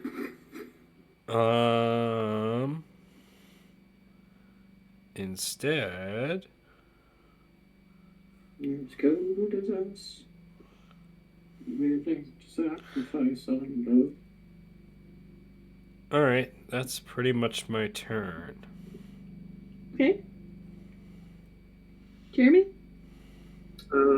So upon being hit and that much health, I was almost half my health. Yeah. I immediately revert back to my normal form. So I'm about 5'6", purple, no nose, bald. And I scream like, no! Pockets will not die here! And I use my bonus action to disengage. Okay. I flee all the way across the room, trying to put the orc between me and them. And Okay, you are then right by the door. Do you want to just Wait, go out? what are you? What? Wouldn't you like to know? You're not a changeling, What? Yes, he is. but he's purple. Yeah. Not jealous. You're a changeling. Okay. As this gnome tries to sell me Travelocity, I start to get confused and I have to brainstorm.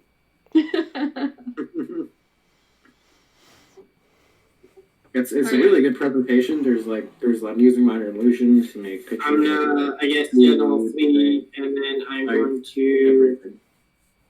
Are you fleeing into the hallway or back into the passage that you came through? Back into the passage. Okay. I also start to tell you about the gnome staring championships. And then from the passageway, I'm going to fire a shot. Okay.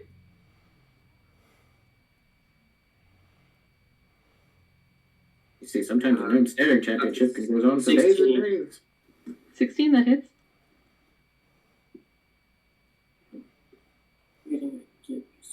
So I'm sure last time. That is See, and if you travel with the app, you get a bunch of different access to wonderful new 7? things that Travelocity can get you to. That one is now also bloodied, so they are both bloodied. Hashtag Travelocity, please sponsor us. No. All right. John, the one next to you is going to attack you again. This time it gets 17. That is my AC. All right. So it hits you, and it does 6 bludgeoning and 7 acid. Okay. The other one will try to get over to Jeremy, but it can't quite reach it. You got far enough away. Murder most foul. Okay. John, it is your turn. I'm going to attack it using lightning this time. Okay. 9 to hit. That hits. 8 lightning damage. Okay. That looks like it does the full damage to it. Perfect. Then I got 17 to hit. Yeah. That is 10 lightning damage. It is very dead. I'm There is one left that is bloodied. going to use my full movement to walk right up to it. Okay. Expend a key point to use Flurry of Blows. Still lightning. 9 to hit. Yep. Yay, max damage. That is 13 lightning damage. Max damage. All right. As John lands his last blow and kills the last one, we're going to go back downstairs. Downstairs, the 4 of you are sitting around. You're listening to the gnome tell these great tales of Travelocity. And one of the maids bursts into the room. And she's shaking. She's clearly been crying. And she just looks afraid. And she says, "Oh, there you are. Have any of you seen Mrs. Fenton, the manager? We can't find her anywhere." As she walks into here, No, none of the staff came in here with you. I've been going into the brainstorm. Say, I stopped telling my story, and there, my suggestion stops on you now. Because you just had to sit here and listen to my story. I was confused, so I went into brainstorm. So around me is a 10-foot radius of like a rainstorm inside.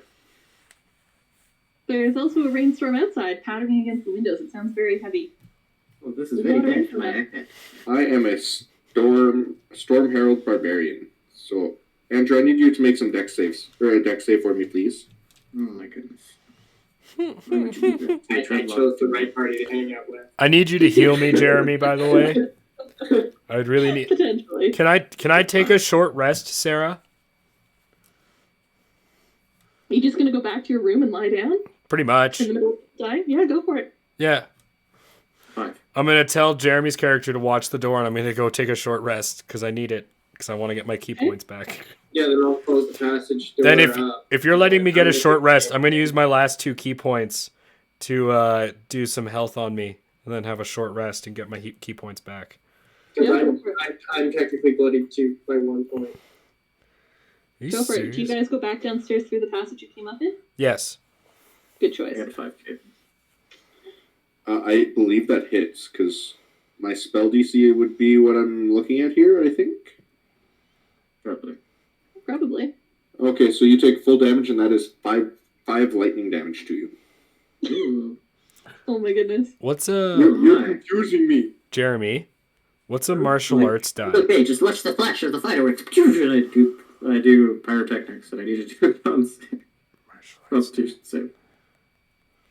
Just look it up. A Constitution save, you say? Meanwhile, me and Caden are trolling each other back and forth. Okay, as D4. that's happening, the maid is just like. I got it, wandering it's okay. around, spreading Anyone her within rooms 10 and feet of me everything. has to do a con save too, Sarah, We by the way. can't find her. We don't know We don't know where she is. Everyone within 10 feet of you. That's Toby and Devin. All right. And people I can see within 10 feet of me that I choose. What's the pass for that, Andrew? 15 is passed. Okay. I got a... Fails. And Devin fails. I got a 15 for my save. Oh, well, everyone else is blinded by the fireworks. And then... has 6 seconds passed? Sure. Okay, Andrew, another dex save, please. Sure, I am not that close to you anymore. You're not within 10 feet? No, I got out of the storm. It's bad for my iPad. It's technological. You see, weather and mechanics do not work together. With all of this happening, Toby and Devin are clearly frustrated and they disappear. They leave the room. Did they bump into the doors and the walls as they try? Yes, because they can't see. Do I see them walking away? Stumbling in. And do they come within 10 feet of me? No, they are staying as far away from you guys as they can, but you do see them. You're letting the murderer get away. It's got a point. You look. I point at Devin. You look back, and I'm like sitting in. I'm climbing up this little rope that just leads to like a little circle, and I go inside. Devin is crying again, and the maid just grabs you by the hand and leads her out and says, "It's okay, I'll help you get back to your bed. I'm sure it'll all be better in the morning, but you just need to find Mrs. Fenton." I would follow. Okay. I'm going to go take a 30-minute Not nap. stealthily at all. Travel lost, the room must go. You follow Climb up the this maid. little rope. Cool. They go upstairs and to Devin's room, which is number 7, and the maid leaves her there, and Toby also went with them, and he walks down the hallway the rest of the way to his room, to number 5. And he goes in and he tells Devin, "I'll see you in the morning." Actually, It'll be Sarah, okay." I look at the Yes. maid and I can just don't know where meditate, it's right? So I'm going to meditate for 30 minutes by basically just drinking in Toby's room. So when he shows up, he sees me sitting in that chair smoking and drinking, but I'm in a meditative state. He opens the door, sees you, closes the door, and then turns to the maid and says, "Is there somewhere else I can stay?" And she just nods her head and leads him to a different room. If he's in his room, so am I, and I'm standing guard at the door holding it shut. Okay, Toby attempts to open his room, his door, can't, looks at the maid and says, "There's weird things happening here. Can I stay in a different room?" And she nods and leads him to a different room. I look at the maid with my hand raised. Yeah? She's clearly very upset. She's like, "What's I wrong?" still don't know where my room is. Oh, you're Detective Clancy, right? You're in room number 11, and she shows you to a room. I start right walking back upstairs. No, it's not up there, sir. It's not up there. Please, it's back here. Oh. Yeah, you guys really need to clean up there. Well, that's what Mrs. Fenton told you. And then she bursts into tears again. "Mrs. Fenton, where is she?" You know what? I have an idea. I'll help you find Good her. job, kid. You made her cry. She just looks and sniffles and says, "Will you really? I don't know where to look. Can I My roll sister performance is for looking this? in the basement." What? Can I roll performance for this? To try and convince her that I will definitely find her? Yes. I was gonna say, it sounded like she almost believed you right away. That is a 26 with a nat 20. She believes you that you are definitely going to find Mrs. Fenton for her. Okay, so where could she be? I don't know. We didn't see where she went after dinner. She talked to that nice family, the Harlows, and then they all just disappeared. You're right, they're the murderers. Suspicious. It's the child. It's the child all along. Or maybe it was the gnome who They gave were her they were hiding in plain sight this whole time. You're right. Someone Well, please she screen sniffles cap and says, Twitch. Well, they were in room I grab her hand 13. and I pull her with me. They were in room 13, that one right there. It's just 2 doors down from yours. I grab her hand and pull her with me as I go to kick open the door. Okay. So you go to room 13? That would be And- straight. Yeah. I'm kicking the door. I don't care if it's unlocked or not. Okay. That is a 21. You kick down the door. It splinters and cracks. And she gasps like, oh no! You will go in, and this looks like it's the entrance to a suite. There's a sitting room here, and there are doors to what the girl says are 2 bedrooms on either side. Okay. So there's one in Where front are of you they? and one to your right. I'm asking the maid, where are they? She shrugs and she says, maybe in one of the bedrooms? This was their room. I keep pulling her, and I go to kick open another door. Okay, the one in front of you or the one to the right? The one in front of us. Okay, you go for it. Try to kick open the door. It's not closed, so I kick it open. it wasn't closed, so good job. I did it. You step into the room. Perception. Roll perception for me. Yes, my best skill. That is a natural 20, so an 18. Wow, you did not need to do that well on this one. You see shoes sticking out of the closet, or you see, not quite, you see Mrs. Benton there in the middle of the floor, lying on the ground, right by the closet. I knew it. I'm going to make a medicine check. The Dragging girl screams. this maid with me. Okay. She screams and says, no, what's wrong? Is she dead? I rolled a 1. You have no idea. The girl, however, is also going to make a medicine check. Stop it! The girl rolled a 3. She also doesn't know if she's dead. I knew it. It's that family. They killed this Wait, poor woman. how does I think she it's not good. know if she's dead? Does she like stand there and looks at him and is like, I don't know if I'm alive or not? No, the maid doesn't know if the manager's dead. Well, the girl Wait, manager's dead? Manager's dead. doesn't know if The the manager's dead. woman on the floor is dead. The maid doesn't know if the manager knows. Well, They're in the someone room. needs to go around and start stabbing these people to make sure. I look Yeah, at the we have maid. to make sure they're dead. She's by probably actually dead. killing them. This is perfect. Wait, let's go find this manager. Let's go kill them, but Okay. make sure they're dead. Oh, Caden, what are you going to do about this information? I'm going to keep dragging the maid with me, and I'm going to start kicking down doors until we find people. Make sure she's dead. Make sure you break that neck. You have to make sure. We don't want zombies coming. Finding people is not going to be an issue because the girl is screaming. She is out of her mind, hysterical. Has this been 30 minutes? The other maid runs up and finds you. And the family bursts out of room 1. And Devin and I Toby point at the burst out of family. their room. It was them! Can I? Is it been 30 minutes? Can I come out of the room now? Yeah, I'm like, So Yes. I came back to the room and out of my rope trick and I hearing all these shouting. It's the fucking Travelocity. Okay. I just I gave the murder weapon to the child, guys. I point at the child and blame the child for the murder. Okay, does anybody not come to see what's going on? Only if it hasn't been 30 I'm minutes. manager, that's for sure. If it's been 30 minutes, Alright, I so the totally I do. do still do. I do. Even after a minute, even the cook shows up. It looks like he's probably run quite a ways.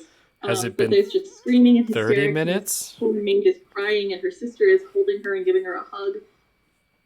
I'm like And writing a everyone's negative just review about shouting this in place. confusion. I just want to know if it's been 30 minutes, Sarah. I told you it has. Oh, then I totally I'm come writing a out. negative review about this hotel. I just go downstairs. Have you ever seen? I just kind of look at him and see him meditating, and I'm like, I shrug and I close the door behind me. It's like the first time I've closed the door. Have you ever seen the movie or TV or YouTube show Harambe? That's a show. The gorilla? No. Have you seen what happens to the child? Yes. No. I know exactly Do I what you're bother talking you? about. Probably not. Is there a child? Yes, I'm pointing at the child blaming the child for the murder. Duck, well, like, So- awkward, but As soon as you start doing that, the mom is like, "Oh no," and takes the little girl and like pushes her back into her and says, "It's okay, Ruby, just stay there. Mommy and Daddy will figure this out." I knew it. I look at That's awfully suspicious behavior. my little And the woman sidekick. sitting says, "What happened? What happened?" I look at my little Your daughter sidekick, murdered take a someone. long drag from my smoke, and I go, I don't think your little sidekick is there, is it? "Get the cook." Everlasting said took me on a regular strange adventure this time. Everyone is here, John. I look at Trying to go Jeremy. upstairs. I look at Jeremy. It took like a minute to show up. My little red hat pointing up. I look at Jeremy, and I go, "Get Writing the it already cook." on my iPad. Okay, so when I go back downstairs, I do look like an orc again, even though I like looked like myself for about 20 minutes. You walk past the gnome Okay. that's like looking up from the stairs with writing on his iPad. And when he's like, "Get the cook," I immediately just start walking over. And I grab the cook and I start pulling him along. You come with us. Okay, so the cook is like halfway up the stairs as John exits his room or tells you to get the cook. So you just go like halfway down the stairs and pull him up. So you are all on the second floor. We drag him into the murder So- room, We And drag him, yeah. and we slam the door. So you drag him into room 13. Do you know that there was a murder in room 13 yet? Did Caden tell anybody? No, No, the I was other, just no, the using other the- murder room. The original Yeah, the room. original murder The room. original murder. Yeah. Okay? Do you, Yeah, as there was- all this chaos is happening, you actually find it quite difficult to get into there because there's people everywhere just going, "What is happening?" As the girl is screaming about the manager being. I got him by one shoulder. I assume he's got him by the other shoulder. Yep. We're just Just pushing over. people away. Like two FBI agents. Who got Nothing to see here. Don't worry, folks. I was in the war. I know what I'm doing. Room 3. You're walking right in between Caden and this screaming girl and the parents who are yelling at them, "What happened? What happened? What's in room 13? I just yell. I just You look. walk Can I right look in. in? Can I look into room 13 while I'm walking by? You can, but you're not going to walk by it. You actually kind of have to go like a little out of your way and like peer in. And what you'll see when you look in is just the. Hold on. I'm gonna You have to roll. go all the way in and see that. I'm gonna roll a dice. A failed perception check as usual. Exactly. No, I rolled an 18. What I wanted to do is I wanted to roll kind of like an insight. I want to read Caden's face. What does he see Pretty on your dirty. face? Determination and pride. Determination. Where we at pride, the and child. The Or child. where is the back. child was. He thinks he's doing good. It was the child. Can I? The mom and dad are still yelling at you. What happened? I look at them. Let's go. I look at them and say, "Someone probably was also murdered. Don't worry, we have a prime suspect right here, taking him for questioning." And I look at the cook. I say, let's take this one, and then I glare at the Travelocity gnome, and I'm like, "You're not off the list yet." And then I Like look down by over, the stairs, and I like I look point my at- head down. I look at the defective detective, and I'm like, "Go in there and check the closet." No, I grab him. I just go, "No, he's coming with us." And I grab. Tell them to check the closet. Make sure there's not another one of those stupid passage thingies. Just give me a At good this kick. point, Oh At wait, this point, no. The maid yells. At this point, the maid yells, "Mrs. Benton, the manager, she's in there. She's dead. We don't know what happened." Perfect. You don't Then know she's dead. then we take You the assume cook she's dead. into that room with Caden's Oh, character. yeah, this is the new questioning room. We immediately turn, go into that room, close the door.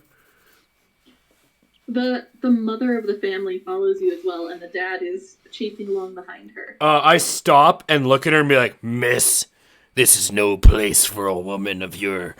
And I look her up and down with a really dirty eye and it's like, "Quality. Leave this to the Put her on men. the floor, and I'm gonna slowly close. The Leave this door to the and men, eye miss." The fucking lady behind the door the whole time. John, she stares at you and she says, "You have no idea who I am. Let me in."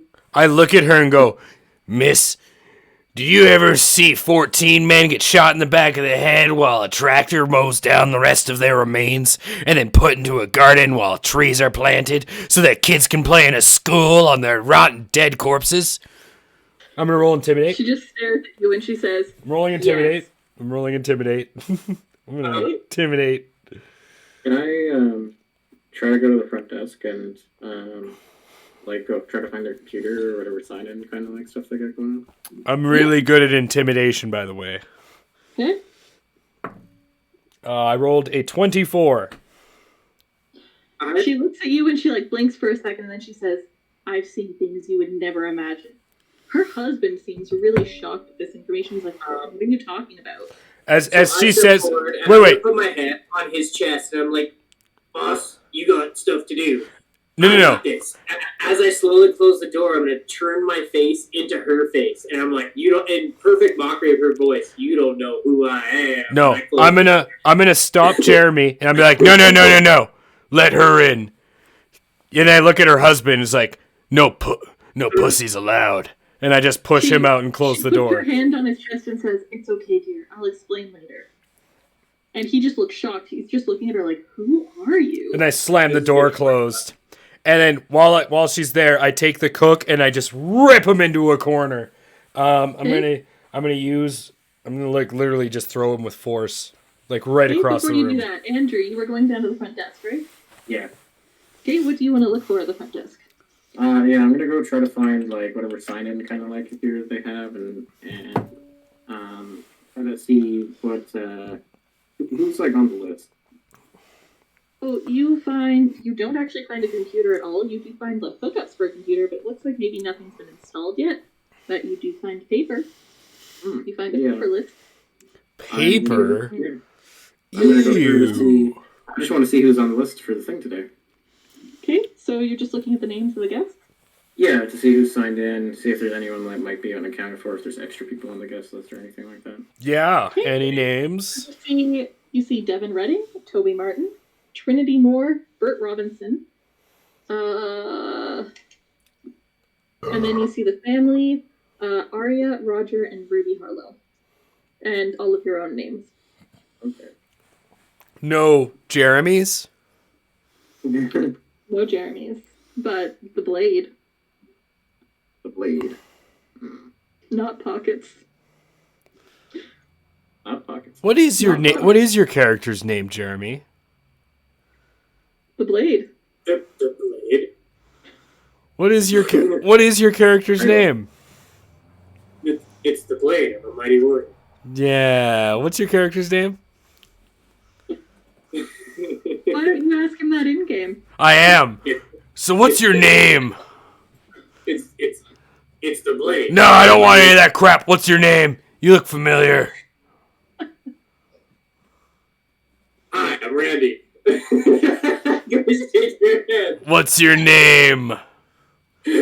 Stranger. Leave it even if you told him. Andrew, are you gonna look at anything else on that desk? Yeah, I'm just looking for whatever information about the hotel, who's here, who's on staff. So make an investigation check for me. Okie dokie. Travelosity was very good at investigation. Thank goodness someone has to be. 24. 24? Alright. So you find quite a few things. You find a safe that looks like it probably keeps the keys in it. You find a brochure telling you about Morton Manor and its 400-year history. That the Morton family unfortunately died out a couple generations ago. I thought they said it was just built 2 weeks ago. No. Well, that is grand opening. Again, you didn't read the brochure. Just so you didn't read the brochure. Would my character read a brochure? No. You're like everyone, but... Anyways, the Morton family died out a few generations ago because there were no heirs. You find that the new owners have decided to renovate it into a luxury resort. And you find the pay slips or the hiring slips for employees. You find one for Laura Garrett, the maid. You find one for Myrtle Fenton, the what's her name, the manager, and you find one for. For who? Who was the last one? If you look around, you see a newspaper as Weber, the cook. Oh, If you could keep looking around, you see a newspaper that's a few days old. If you unfold it, you see a picture. And it's a picture of a familiar man. It's actually the father of the family. And it says, Roger Harlow, diplomat extraordinaire. And it tells a story about how he's a diplomat for your country, who has been doing great things. is there the most important thing I'm really looking for? Is there a contract for travel on City? There is not. Oh my goodness. You have to burn it down. Yeah, actually, I was thinking that. Honestly, I was. I was like, should I just go to the front door and burn the place down?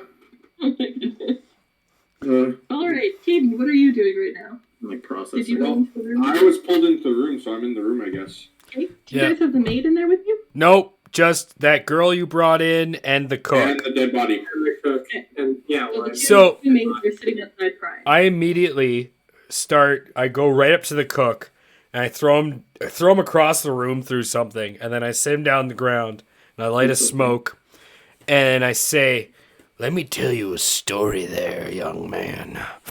You ever heard about..." And I take a long, furious drag of my cigarette. "Jerry Rye Ripped. Up-and-coming stuntman back in the mid-'80s. Thought he could take my job. Thought he could outstunt me. Well, one day, on the filming of the brand new action movie, Escape from New York, there was a stunt that he was supposed to go through on his motorcycle through 4 rings of fire. It's too bad his brakes didn't work. Boy, Jerry made through all those hoops, did he? But he never stopped. Some say his soul's still screaming through all the 9 burning hells." And I stare deep into his eyes. And I go, "Now, why don't you tell me a little story about why you killed these poor folk?" And then I put the cigarette out right on the cook's forehead. He screams in pain and he says, "Whoa, what are you doing? I'm just the cook. I slap him. I don't let him finish. I slap him. I He roll. shoots back. He says, "What are you doing? I haven't done anything." I rolled a 9. What's his AC? 10. He's just a regular dude. Then I'm gonna roll and try to hit him again. so it looks like the Nat two of us 20? having this slap off.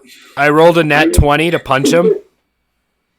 Okay. I'm gonna add fire damage, so I get double my damage dice and fire damage. Okay. I do 2, 4, 6. I think I I'm gonna do start. 14 fire damage to his face. I am He's going dead. to start. Like, dead. You killed the cook. I'm Good. gonna start barricading the front door. I immediately start undressing him. I throw the cook away, and I look at the girl. It's like, all right, now that we've tied up that loose, The murderer. end, what are you doing here? She just stares at you. She's like, "What are you doing? He was just the cook." So he ends the cook. Why are you protecting the murderer? That's. I look at her and go, aha! So he was just the cook. I knew Yeah. it. Sarah, I'm We gonna start. checked all. I'm like, I knew that. I have a plan for this. And I slowly turn into the cook as I start to No. this cook. As soon as she says that, before she starts talking, it's like, it's too bad everyone in here watched you murder him. She just That's her stares third at you like, purpose. "Don't be an idiot." I look at the changeling. Who just murdered that man? I pointed at her. And I look over at the other detective. Who just murdered that man? I point at the lady. Well, seems we're all in agreement. Okay, this woman stares at all of you and said, "It doesn't matter. It doesn't matter. Listen, my husband thinks that someone is out to get him. This was our room. We changed rooms to be safe. My husband is a diplomat. He works for our country. he has some secrets that he needs to hide, but he doesn't know the biggest secret of all. She just stares at you and she says, "I'm a spy." I was gonna. That's why You should have not said anything. I was gonna say she's a spy. You're a spy. I recognize another spy. That's exactly what I do. Damn it! You should have said nothing, and you should say, You're a spy, aren't you?" I met many of you, and no. But as soon as she says that, reveal another spy. That's like. as soon as she says that, I would take a long drag of my. So I would throw out my newly lit cigarette. I'd pull out a new cigarette. I'd light it. Take a huge draw from it and be like, "A spy, eh? Which side are you on?" My the orcs. side of freedom. That's what they used to say back in Vietnam. Are you working for the commies? Or are you working for She just freedom? stares at you and says, "You idiotic old man. You have no idea what's going on." Which agency? All I know is you killed a man, and now I know you're a spy. You So, laugh. You will never pin that on me. I have contacts you couldn't even dream of. Now stop. There's clearly something wrong here, and I'm afraid for my family. I Let's stand have a in front of little. her and I salute, and I'm like, "Well, now you have a new bodyguard." In the perfect mimic of the cook's voice, I look and now dress like the cook. She nods. "Thank you. We need your help. I want to keep my husband and my daughter safe. Whoever this is, I'm sure they're out to get me." and I look at her and I'm like, "So you want to keep your husband and daughter safe, yet you leave them alone in a house where everybody's getting murdered?" And I just keep looking at her, my head cocked. They're after me, not them. But I I mean, don't want them to you get in the just way. said that I mean, I'm your counting husband bodies. was at the I target. hold up 3 fingers. I count 3 dead. So I don't think you're the only target. She points at the woman and she's at the woman on the floor, the manager, and she says, "Look, has anyone checked what happened to her yet? I don't see any wounds." It might be She's one of those dead. acid snakes. Yeah, I tell her, Wait. I proceed to check the closet for another Upstairs. One of the hidden passages. I was attacked by. The door's closet is closed. How do you open it? Is it one of the slidey ones? No, it's got a knob. No, okay. Oh. Personally, miss, between you and me, I think it's the gnome. Seems to rub me still off think the it's the wrong child. way. Apparently the number of It might also be the child. chairs and tables and That might be the only way to save your family, miss, Because is so just far to... I've been pretty on the ball for traps, except for my mentor here likes to just falls into a room. And this True. I'm gonna do the thing where I open the door as I stand behind it. So I'm gonna do that. I'm gonna take the hide action as a bonus action. Okay. As And you then- touch the doorknob, I need you to make a Constitution save. Oh, what is this?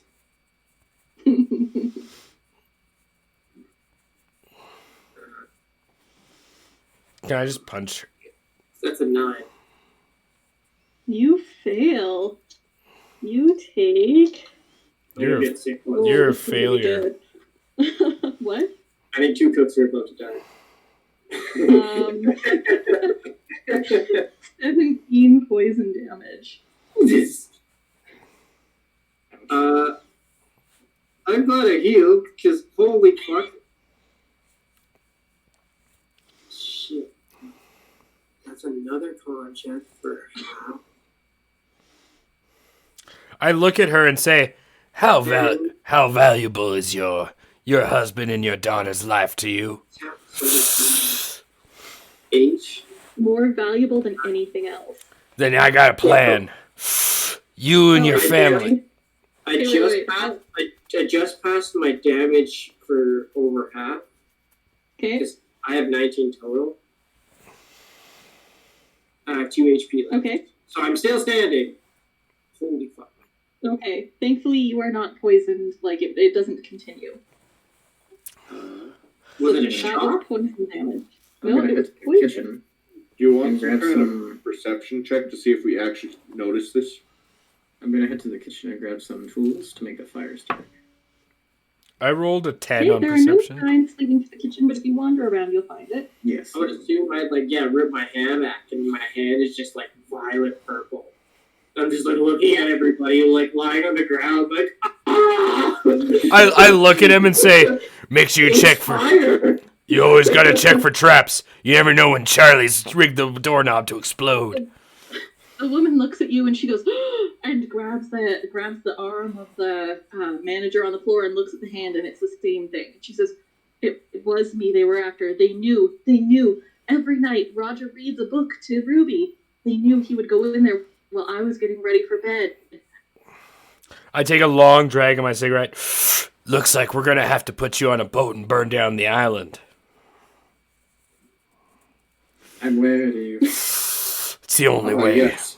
It's the only I heard no daddy getting to light your back here that I met on fire. Don't worry, I got some old war buddies. We'll call in a napalm strike. Probably be here in the morning. As I begin to light the barricade, I begin on fire. Okay. Wait, what? I just immediately I am burning down the hotel. I'm using my my background is war. Part of Travelocity's hotel partnership. It must burn. It's a war hero, and I can. Andrew, before you burn it down, I just want you to know this storm that has been going on all night is still going on, and there is a raging storm outside with rain and sleet, and it is very cold. How There raging? is fire on the inside of this place. How raging is it? Is it There throbbing? are no other buildings on this Oh my island God. except for a small, uninsulated, not finished boat shack that is probably also getting rained. Guys, Well, I got a rate. I begin to light the barricade Hey, on fire and hey, start a I fire got- on the inside of the hotel. Do you have a raging clue right now? A raging clue? However fast it progresses. I followed Yeah. the raging clue and it led me to fire. I'm okay on clues right now. And I think the gnome is Damn! gonna try- Okay. Why didn't I make a Harley boy? Oh, I got a raging clue right now. Oh my god, my Oh, I clue. understand. Yeah, no, I'm not following any more raging clues. This was a clue. I followed my raging clue and it led me to a clue. This is a clearer clue. Can I kick open that door? But it was so fire. I left my hand in the campfire for a little while. I'm gonna kick open that door that Jeremy tried to touch. Yes, but first let's find out what the gnome is doing. So the gnome checked out the reception desk, but then what did he do? I barricaded the front door. I went to the kitchen, got tools to make a fire starter, and Okay, I there is an lighted- exterior door in the kitchen. Are that you was just seen when you were burning there. down the house? This is a 1-star review! One star! 1 star can't exist! There is no one. It's not part of Travelocity. I must run this hotel now. There is no 1 stars in Travelocity. Never. Interesting things over the last day. Today I have learned some interesting things. I don't know if it's about the people I hang out with or humans in general, but I played this exact same game with my family last week, and there are a shocking amount of similarities in both the characters you guys made and what's happening. What do you mean? I'm happy somebody else burnt the hotel down. I'm It's not just me. confused. By what do you mean, Sarah? This is a joke. I will explain Really? There was another character Andrew, like What me? are you doing? That's I what gets me. light my barricade on fire and I head towards the boat through the side door and Your barricade. Where's your barricade? at the front door of the hotel. So you light the front door on fire. Yeah. And then you go like, like, Yes? And then I head towards the kitchen area and like lock the door before I leave, and then I head towards the boat shack. The Okay.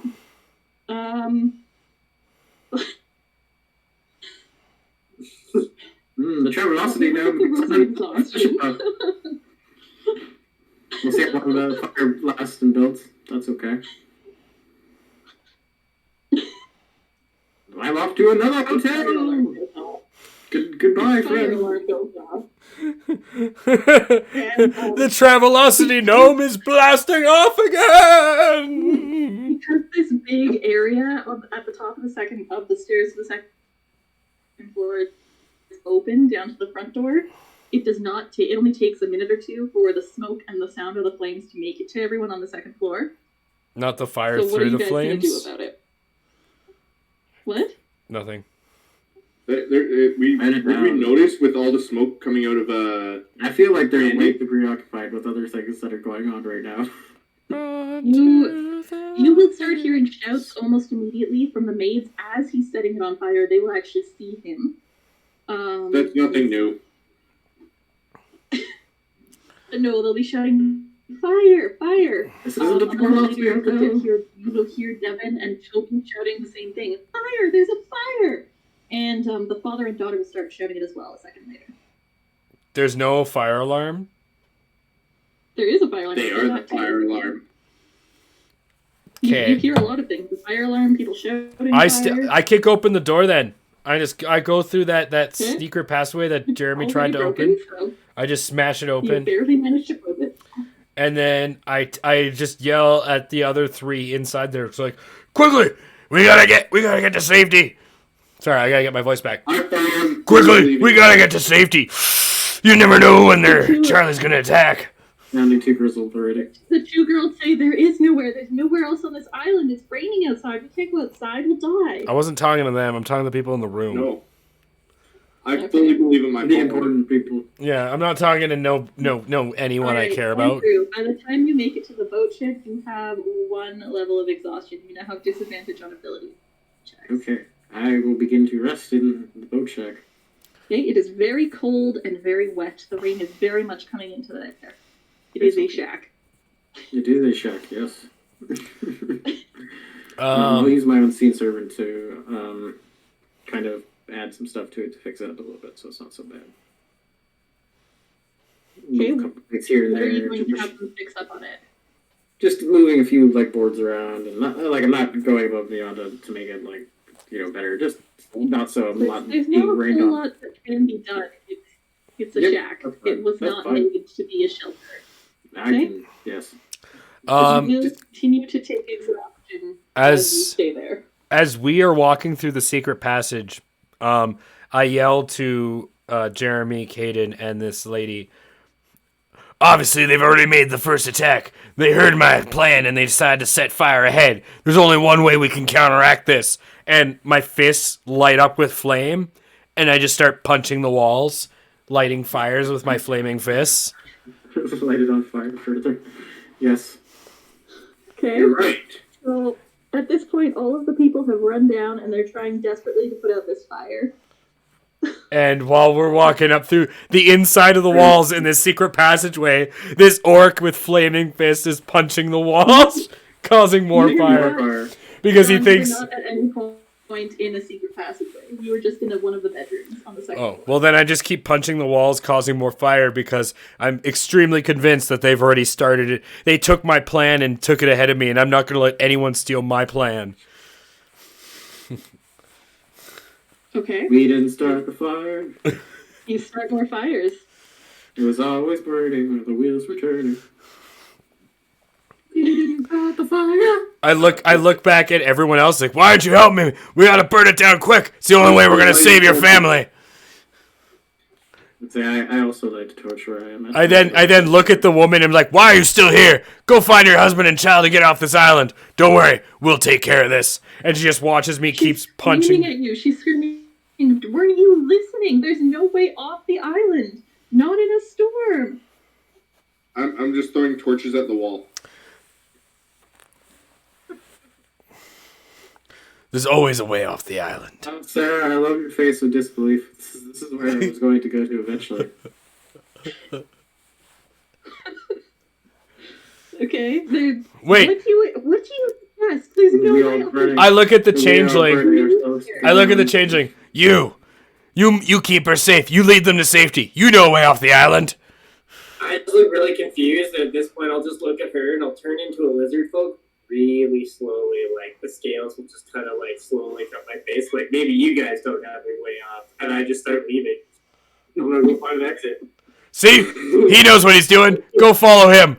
Don't worry. We'll take care of business here. I roll a nat 20 to attack the walls with my fists. Punch more doors. and You more attack fire. the walls with your fists and you light them on fire. Damn There's right I fire do. blazing all around you now. Okay, and then I leave that room, and then I continue down the hallway doing the same thing. I follow with him. Perfect. You get just a little ways down the hallway, just past the next room, when, let's read this. The fire is burning upwards up to the 3rd floor, Of course it and is. suddenly there is this massive mound of something brown that just explodes around you, and it is cold. Everything is freezing cold around you. The sugar John, was make a constitution save. Kaden, are you there with him? Yes, Yes, he I- is. Fully believe him. I trust him with my life. as he's lighting. the Make walls a on fire. constitution save. I was helping him light walls on fire, and that's a nat 20. I got So 16. that is 26. I got 16 John? plus stuff. 16 plus 2, so I got 18. You both take 11 damage. As the fire is getting bigger, whatever this mound of brown, smelly stuff is seems to be getting bigger with it. Toilet overflowed. Is that's No. is that a ranged attack? Oh, no. Is that Oh no! was that a ranged attack, I Sarah? don't want any part of this shit. How about? Oh, you're fine. You're. The lizard. Is it a you're ranged fine. attack? No, it is not. What was it? It is not a Shit, ranged it's attack. shit emanating in your face. Pretty much. It is brown mold. Yeah, you don't want this. None of this. It is freezing cold. All the heat around it is being sapped out of the air. And it is Fire, like I'm getting expanding around. I look at Randy for guidance. I'm gonna. This is why book of Travelocities here. So, Hotel can room I- down there, can I- random gnome. Can I punch the So thing in front of me? The family is down at the end of the hall, and they don't see a way out. This brown thing is expanding towards them, as is the fire, and it looks like it's going to consume them. They have no way out. Devin Is and there a Toby window? are running out downstairs. What? Is there a window? I mean, they could jump out their window, but they're on the 2nd floor. Oh, fuck, well, damn. That might be I'm my gonna- way out. I'm gonna run. I'm gonna run. No, you moved One. before this happened, so you are like halfway down the stairs right now. Devin I'm a and Toby are on the other side of the hall. They're archetype all- too, right? So I can jump and climb at full speed. Perfect. So I was And- willing to go. I don't care. I'm gonna get between the brown thing and the bystanders. It doesn't matter. It's just expanding with the fire. It creates a 10-foot square area with the fire. You don't want So it it's to just be. expanding. It just keeps eating heat. It's like no, you don't want none of that. You're You're just using gonna fire. heroes That down. makes things worse. So You want none of that. I want to punch Well, that it's with. heroes down. I want to run up and punch it with my lightning fists. That does nothing. You want the You heroes take, down. roll another Constitution save. Yes, you take more damage. Get the hell out of there. He wants to die a hero. He wants to die a hero so they don't see him as a villain for burning down this place too. Just like me. I rolled a 22. Okay, you take 4 more damage. Okay. Are the stairs? Kaden, are you still there? You want to stop him with cold. Make things. Am I cold. able to get to the Or stairs or no? fire. No, you are trapped with this brown thing down the hall. You can jump down, Yeah, that's what I was about to but ask. it's like a solid 30 feet down. I'll jump down. That's easy. Fine. I I'm could. jumping. I'm jump that too. Okay, You want athletics Kaden, you're or jumping. acrobatics? You say you're just gonna leave him behind, John? Those poor innocent bystanders. Yep. I'm not sure. What is? I haven't You done work jumping here, before. you're here to How do I help do people. jumping? How do I do jumping? I just know it's a D6 for every 10 feet. I think it's a D10 actually for every 10 feet. No, it's definitely not, because I have a monk that likes to jump all over the place. Okay, I don't know. Roll Athletics. something, Kaden. Roll athletics. Okay, I'm gonna roll performance. No. My athletics is 25. Acrobat. 25. 25? Yes. So I'll say you take half the damage, so 5. All right. I survive. You survive. Okay, John, With a are you one. jumping? Oh yeah, I'm jumping. Okay. Also roll athletics. Yeah, I know. 25, nat Okay. 20. Okay, you take 7 damage. The family is backed into their room and trapped, and they are holding onto each other and crying. The two maids have run down the stairs. You didn't see where they went. John, you. Children have run down the stairs. You didn't see where they went. I look over at Jeremy Randy. made it down the stairs. You didn't see where he went. We probably should have grabbed them, shouldn't we? I look at him and I start burning the stairs with my fire fists. Oh, I thought we jumped out the window. I jump downstairs. You jump down to the Oh, first okay. Okay. So the brown goo follows you, and as the fire keeps going, it swallows up the family, and you can only assume they died, including the 7-year-old girl. I then when I see that, I'm disappointed by my duck toy. I then run and then I yell at anyone who can hear. I said we should have burned the island. Running now. Yeah. All right. I'm- And where are you? What are you doing? I'm making a campfire to make myself more comfortable as best I can in the shed. Make a campfire in the wooden boat shed. Mm-hmm. When did this turn Not like- into an Yeah, like a eldritch little horror? campfire. I have a torch, right? So like, it's not like a bonfire. It's like 5 feet tall. Like just like a small little campfire for one. You know. Okay, everything's wet. Roll performance. I already have wood with me. Roll performance anyways. Why do you have wood with you? Because I'm the Travelocity Dome. I know how to travel. Doesn't really answer that question, but Okay, then. 6, just about. Sarah, 20. Yes, John? I was gonna say we're at 2.5 hours. We should find a place to wrap up and do part 2 That's why I'm later. burning this place down so everyone dies. Yeah. We should do part 2 next time. I mean, I think everyone's gonna die pretty soon here. Except for the Travelocity Dome. I don't know. I think I can make it. I can move an extra 10 feet. No, I don't think so. I believe the Travelocity Dome was the murder the whole time. So if I see you outside after this place burns, I'm coming for you.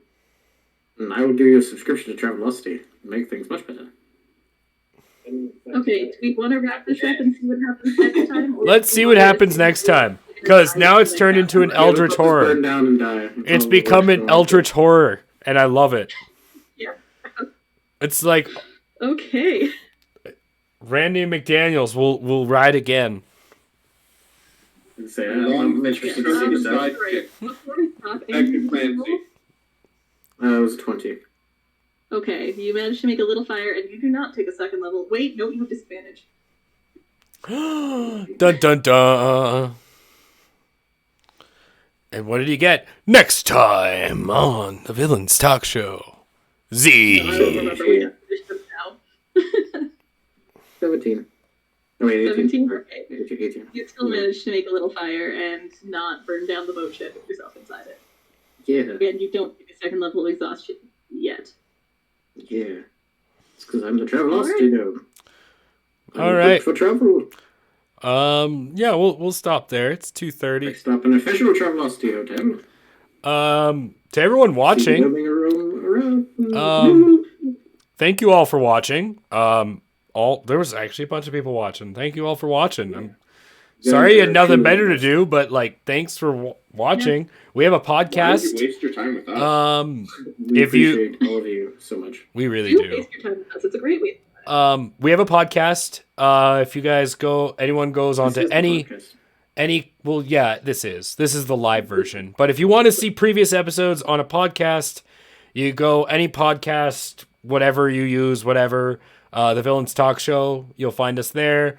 If you want to watch full episodes that you've missed, I mean, there's always Twitch, but we have a ton of them on the Villains Talk Show YouTube. Those are just unedited. Sure, check out the social medias and all that stuff. Yeah, Patreon, pretty much. Code I mean, Tuesday, If you liked Fake it, Legion. it'd be really cool if you followed us. You don't have to, but I mean, it make us all happy.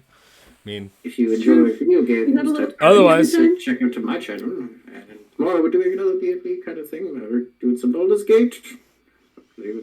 So Jeremy and Mr. Grease Goblin there. you see that? Fun. No one talks while you do your plugs. It's Yes, called Ken. respect. Plugs are different, sir. It's Plug called your intros. respect. Intros if you feel. Anyway, like they said, thank you all for Okay, watching. Mike. I hope you all have a great night. Happy Sunday. It's my weekend, so everything will be fantastic. We have been Sarah Vike, Insanieac, Sir Jeremy, the Great Grease Goblin, and as always, I am C4. We look forward to seeing you all next time. When Yes. maybe they'll all die. Or we miraculously survive. Or mold. We blow up the Or island. cold from the exposure of the element. You think that, but I do think that. We'll see what happens. But I Man, do you really gotta add my name to that ending. Operation Derail Sarah's D&D campaign is a go. success.